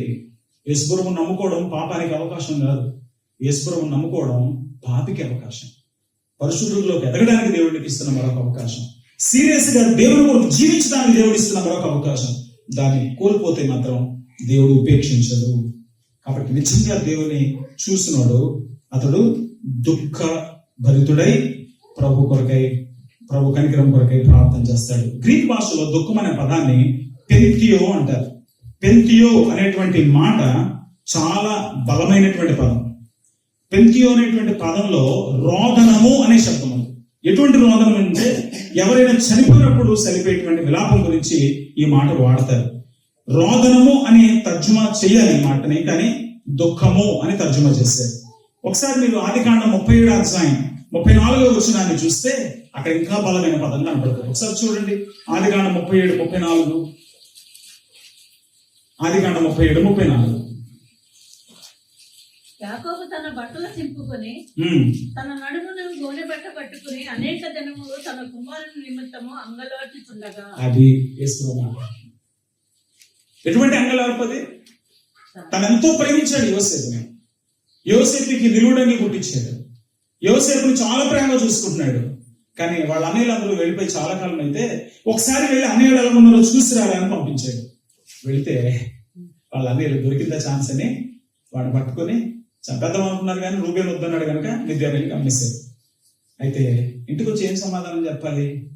ఏదో చెప్పొచ్చుగా, మా దగ్గర తమ్ముడు రాలేడు అనొచ్చు కదా. వాళ్ళకి ఆలోచన ఏమొచ్చింది, ఒక గొర్రెని చంపేసి దాని రక్తాన్ని అతని నిలువటంగి మీద వేసి దాన్ని చింపి పట్టుకొచ్చి అంటున్నారు, నీ కొడుకు ఇటువంటిగా ఉంది కదా, నీ కొడుకుతో కాదు చూడు అన్నారు. వాళ్ళు ఎంత దౌర్భాగ్యంలో చూడండి. నాన్న నువ్వు తమ్ముడు పంపించావా? కనపడలేదు నాన్న, వెతుకుతాం నాన్న, ఎక్కడ ఉన్నాడు నాన్న అంటే కొన్నాళ్ళు పాపం వస్తాడు, చూడరా అంటాడేమో. వీళ్ళు ఏమనుకున్నారంటే ఈ బట్టని చింపేసి తీసుకెళ్తే వాడు ఎడుతూ ముసలు చచ్చిపోతాడు, గొడవ దొరుకుతుంది, లేకపోతే మాకంటే ఎక్కువ ప్రేమిస్తాడని అనుకున్నారు. లేకపోతే చచ్చిపోయాడని అబద్ధం ఆడాల్సిన అవసరం అంటే ఎవరికి తెలుసు? అసలు పంపించారు, అప్పుడు ఏమైనా సీసీటీవీ కెమెరాలు ఉన్నాయా? ఎవడన్నా దారిలో చూసినట్టు చెప్తాడా? యాకోబు తట్టుకోలేకపోయాడు. ఎందుకంటే తను ప్రేమించిన రాహేలు కుమారుడు తట్టుకోలేకపోయి అంగలార్చడం మొదలుపెట్టాడు. ఇది అసలైన పదం. దుఃఖపడువారు ధన్యులు కాదు, అంగలార్చేవాళ్ళు ధన్యులు. అంగలార్పు అనే పదం చాలా తీవ్రమైన పదం. కఠోరమైన దుఃఖాన్ని భరించిన వాడు ధన్యుడు అని తర్జుమా చేయొచ్చు.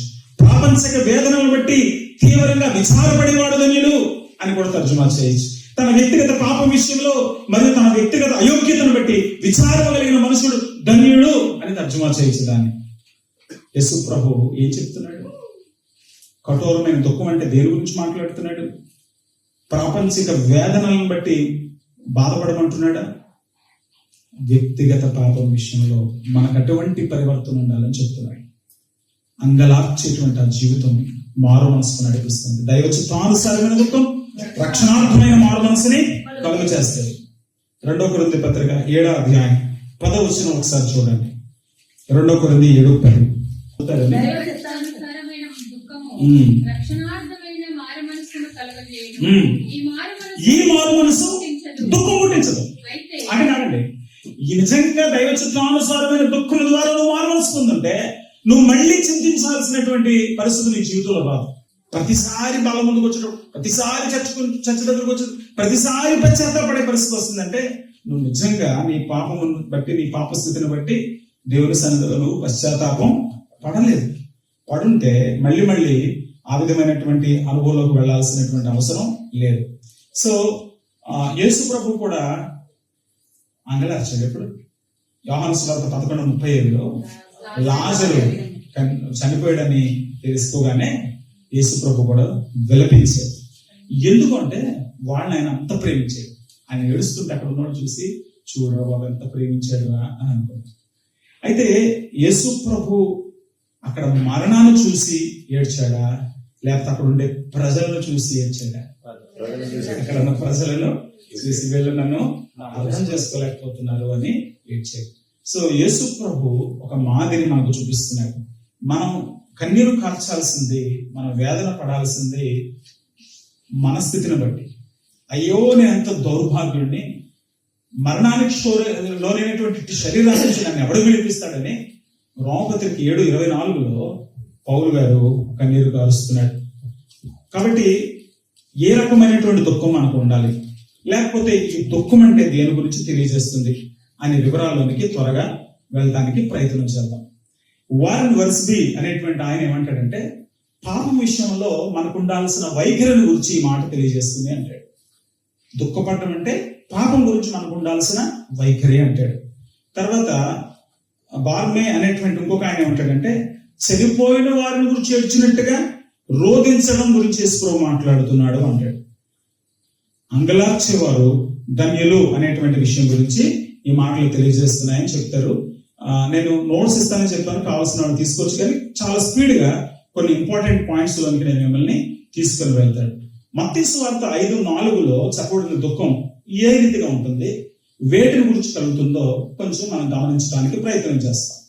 యెషయా గ్రంథం 6:5 యెషయా దేవుని పరిశుద్ధతను చూసి అంగలార్చడం మొదలు పెట్టాడు. అయ్యో, అపవిత్రమైన ప్రజల మధ్య జీవిస్తున్నాను, నేను అపవిత్రమైనటువంటి జీవితం కలిగి ఉంటాను ప్రభా, నేను నశించిపోతున్నాను అని అతడు దేవుని సన్నిధిలో అంగలార్చడం మొదలు పెట్టాడు. అంటే నీ కన్నీరు నీకు ఏదో లేదని కాదు రావాల్సింది, ప్రభు కోరుతున్న స్థాయిలో బ్రతకలేకపోతున్నానని రావాలి. పాప నైజం గురించిన అవగాహన కలగడం వలన ఉత్పత్తి అయ్యేటువంటి భయం నుండి ఇది ఉద్భవిస్తుంది. 51 కీర్తన 3-4 చరణాలు ఇంతకుముందు నేను మీకు తెలియజేశాను. దేవునితో మనకున్నటువంటి శత్రుత్వాన్ని, ఈ శత్రుత్వానికి కారణం ఈ పాప స్వభావమే అని అర్థం చేసుకుంటే, మన స్వభావాన్ని మనం మార్చుకోలేకపోవడం, మన చేతగానితనాన్ని మనం గుర్తించడం వలన ఈ దుఃఖం మనకి కలుగుతుంది. అందుకే యాకోబు 4:4లో అతడు ఏడవండి, విలపించండి, మీ నవ్వు దుఃఖానికి మార్చుకోండి అని చెప్పేసి మాట్లాడుతున్నాడు. దేని గురించి మాట్లాడుతున్నాడు?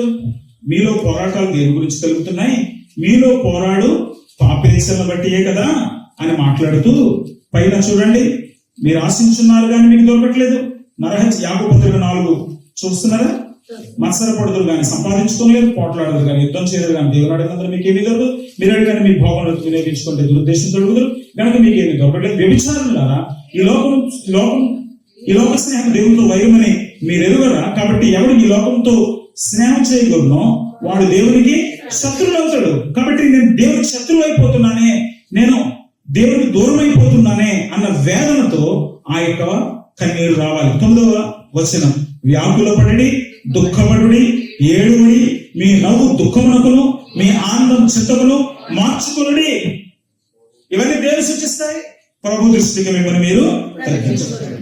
సో ప్రభు దృష్టికి నువ్వు తగ్గించుకునేటువంటి స్థాయి ఎప్పుడైతే వచ్చిందో వెంటనే నీ నవ్వు దుఃఖానికి మారిపోతుంది, నీకు కన్నీటి ప్రార్థన అలవడుతుంది. ఆత్మ సంబంధమైన విలాపము సాధారణమైన పాపం కాక ప్రత్యేకమైన పాపం మీద తమ దృష్టి నిలిపేటట్టు చేస్తుంది. ఆత్మ సంబంధమైన విలాపం పాపమును ద్వేషించేటట్టు చేస్తుంది. దేవునికి ఎంత దగ్గర అవుతూ ఉంటామో అంతగా మనలో మనం అసహించుకుంటాం, మన చేతకాని దానాన్ని బట్టి దుఃఖిస్తాం. కాబట్టి దేవుని వాక్యానుసారంగా జీవించలేకపోతున్నందుకు, లేక ఇతరుల కొరకు మనం దేవుడు ఆశించిన స్థాయిలో మనం బ్రతకలేనప్పుడు, లేకపోతే ఇతరులను మనం చూస్తున్నప్పుడు వాళ్ళు కూడా నరకానికి వెళ్ళిపోతున్నారనే విషయం మనకు అర్థమైనప్పుడు మనకి ఈ దుఃఖం రావడం అనేది సాధ్యం అవుతుంది.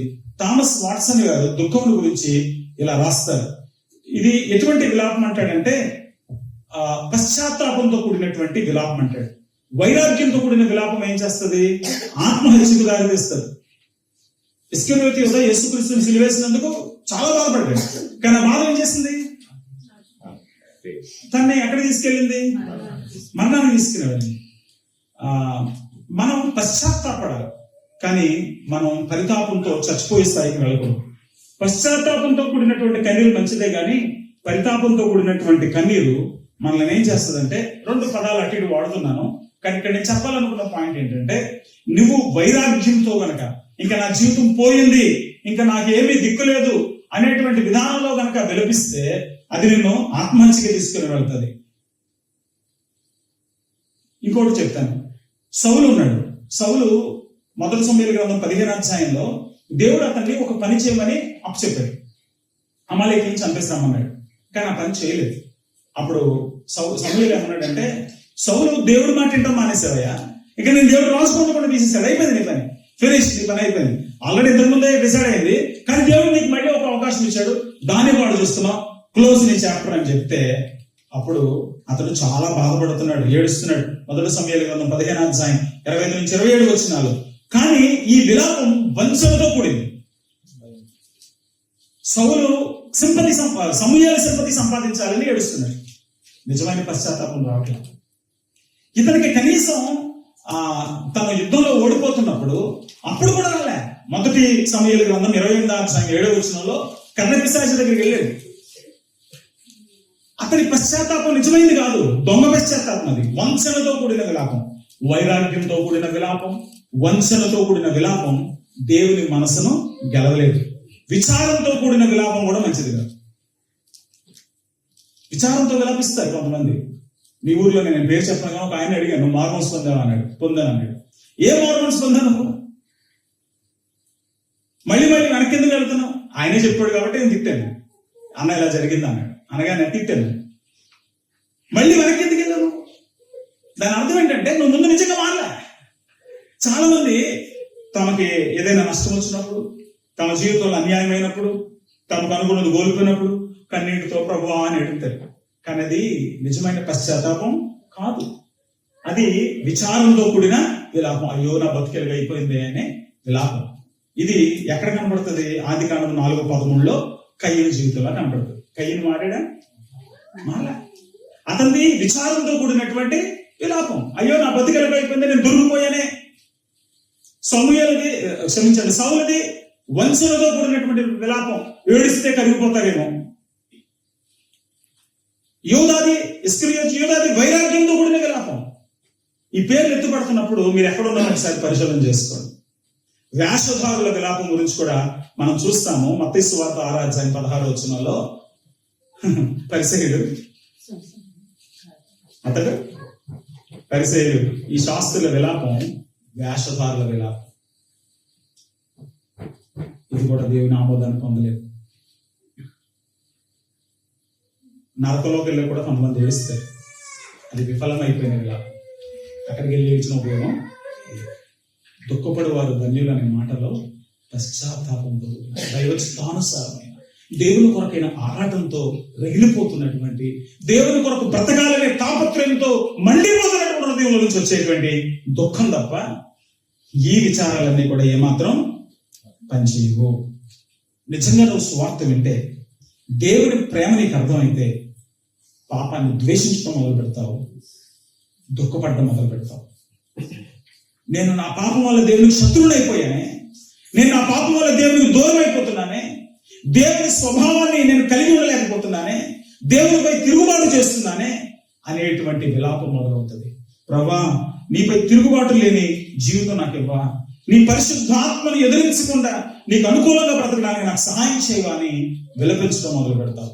పాపం గురించి దుఃఖించేటువంటి వారు దేవుని పట్ల కృతజ్ఞత లేని విధంగా జీవించినందుకు చాలా చింతిస్తారు. సో పాపం ఒక హీనమైనటువంటి పరిస్థితికి అద్దం పడుతుంది. కానీ దుఃఖించేటువంటి వాడు పశ్చాత్తాపంతో దేవుని కొరకు రగిలిపోతున్నాడు అనేటువంటి విషయాన్ని మనం అర్థం చేసుకోవాలి. తప్పైనటువంటి కుమారుడు మళ్ళీ తండ్రి దగ్గరికి వచ్చినప్పుడు లోకాసువార్త 15:18 అతని పశ్చాత్తాపం నిజమైంది కనుక ఆ తండ్రి అతన్ని తిరిగి హక్కున చేర్చుకున్నాడు. యాకోబు 32 చాలా ఏడుస్తున్నాడు. ప్రభువా నన్ను ఆశీర్వదించని ఏడుస్తున్నాడు. వాళ్ళ అన్నయ్య చేతిలో చస్తాననేటువంటి ఏడుపు అయితే దేవుని అనుగ్రహం పొందలేకపోనేమో, కానీ దేవుని ఆశీర్వాదం మిస్ అయ్యానన్న విషయం అతనికి అర్థమైంది. లాభాల దగ్గర నుండి ఎంత టెక్నిక్ గా గొర్రెలను సంపాదించవచ్చు అతనికి తెలిసింది. ఎంత చక్కగా మోసం చేసి బయటపడగలను అతనికి అర్థమైంది. కానీ ఎందుకో యెహోవా రేవు దగ్గర అతని బతుకేంటో అతనికి అర్థమైంది. కాబట్టి ఇదంతా ఆశీర్వాదం కాదు, నిజమైన ఆశీర్వాదం నువ్వే ఇవ్వాలని హోషేయ 12:4 అతడు ఎంత విలపించాడో రాశాడు. చదవండి. దేవునితో పోరాడను, కన్నీళ్లు విడిచుచు. ఎవరు నోటికి వచ్చింది చెప్పేశారా? బైబిల్ తీసారేమో. గలవాడే అతడు దేవునితో పోరాడను, అతడు దూతతో పోరాడి జయమొందెను, అతడు కన్నీరు విడిచి అతన్ని బతిమాడాడు. సో ఇటువంటి కన్నీటి ప్రార్థన గురించి మనం చాలా నేర్చుకోవాలి. పదే నేను చూసుకోలేదు. ప్రియమైన దేవుని బిడ్డలారా, కన్నీటి ప్రార్థన నేర్చుకున్నాం అంటే ప్రాక్టీస్ చేయండి, కళ్ళలో గ్లెజరీన్ పెట్టుకోండి అని చెప్పట్లేదు. ఆ లోపల నుండి ఆ దేవుని కొరకు బ్రతకాలనే ఆత్మ రగిలింది, దేవుని కొరకు జీవించాలనేటువంటి ఆ మంట మీలో ఉండాలి. ప్రార్థన చేస్తున్నామా? తల ఉంచుదాం, కళ్ళు మూస్తున్నాం. ప్రభా, మాకు నవ్వడం తెలుసు, నవ్వించడం తెలుసు నేను, కానీ కన్నీటితో ప్రార్థించుకుంటూ వెళ్ళిపోతుంది. పరిశుద్ధత కొరకు తప్పించే హృదయం మాలో లోపించింది. ప్రభు కొరకు బతకాలనేటువంటి ఆ మంట మాలో తగ్గుతా ఉంది. లోకంలో జరుగుతున్న పాపం వలన, పాపపు లోకంలో బ్రతకడం వలన లోతులాగా మనసు నొచ్చుకుంటుంది, కానీ ప్రభా కన్నీటితో ప్రార్థించడం మాత్రం మాకు చేతనవ్వట్లేదు ప్రభా. అందుకే ప్రభా మేము దినదినం మేము వెనకబడిపోతున్నాం, దిగజారిపోతున్నాం. స్వామి మమ్మల్ని మన్నించండి తండ్రి. ఆత్మలో దీనులమై నిజమైనటువంటి దుఃఖముతో ప్రతపిస్తూ ప్రార్థించే వ్యక్తులుగా తీర్చిదిద్దండి. ఎందుకంటే అటువంటి వాళ్ళే ధన్యులని వాక్యంలో రాయబడింది. దుఃఖపడేవారు ధన్యులు, వారు ఓదార్చబడతారని తెలియజేశారు. నిజమైన దుఃఖం మాకుంటే నిజమైన ఓదార్పును మేము చూడగలుగుతాం. కానీ మా దుఃఖం మమ్మల్ని మరింత దిగజార్చుతుంది తప్ప మాకు ఎటువంటి ఉపకారం చేయడం లేదు. మీరు కోరుతున్నట్లుగా, మీరు కోరినటువంటి విధంలో, మీరు కోరుతున్నటువంటి విధానంలో ఆ కన్నీటి ప్రార్థన అనుభవం మాకు దయచేయండి. మీ దయగలస్థలకు అప్పగించుకుంటున్నాం. 10 నిమిషాల బిడ్డలు ఇక్కడ కూర్చున్నారు, మా సమయం అయితే అయిపోయింది. ప్రభా, మాకు ఇచ్చిన అవకాశాన్ని బట్టి స్తోత్రాలు. నిశ్చితమైతే రేపు ఎల్లుండ మేము అనేక సత్యాలు మరింత లోతుగా స్పృశించగలిగిన కృపను దయచేయండి. ప్రభు యేసు నామములో ప్రార్థించి వేడుచున్నాం తండ్రి. ఆమేన్.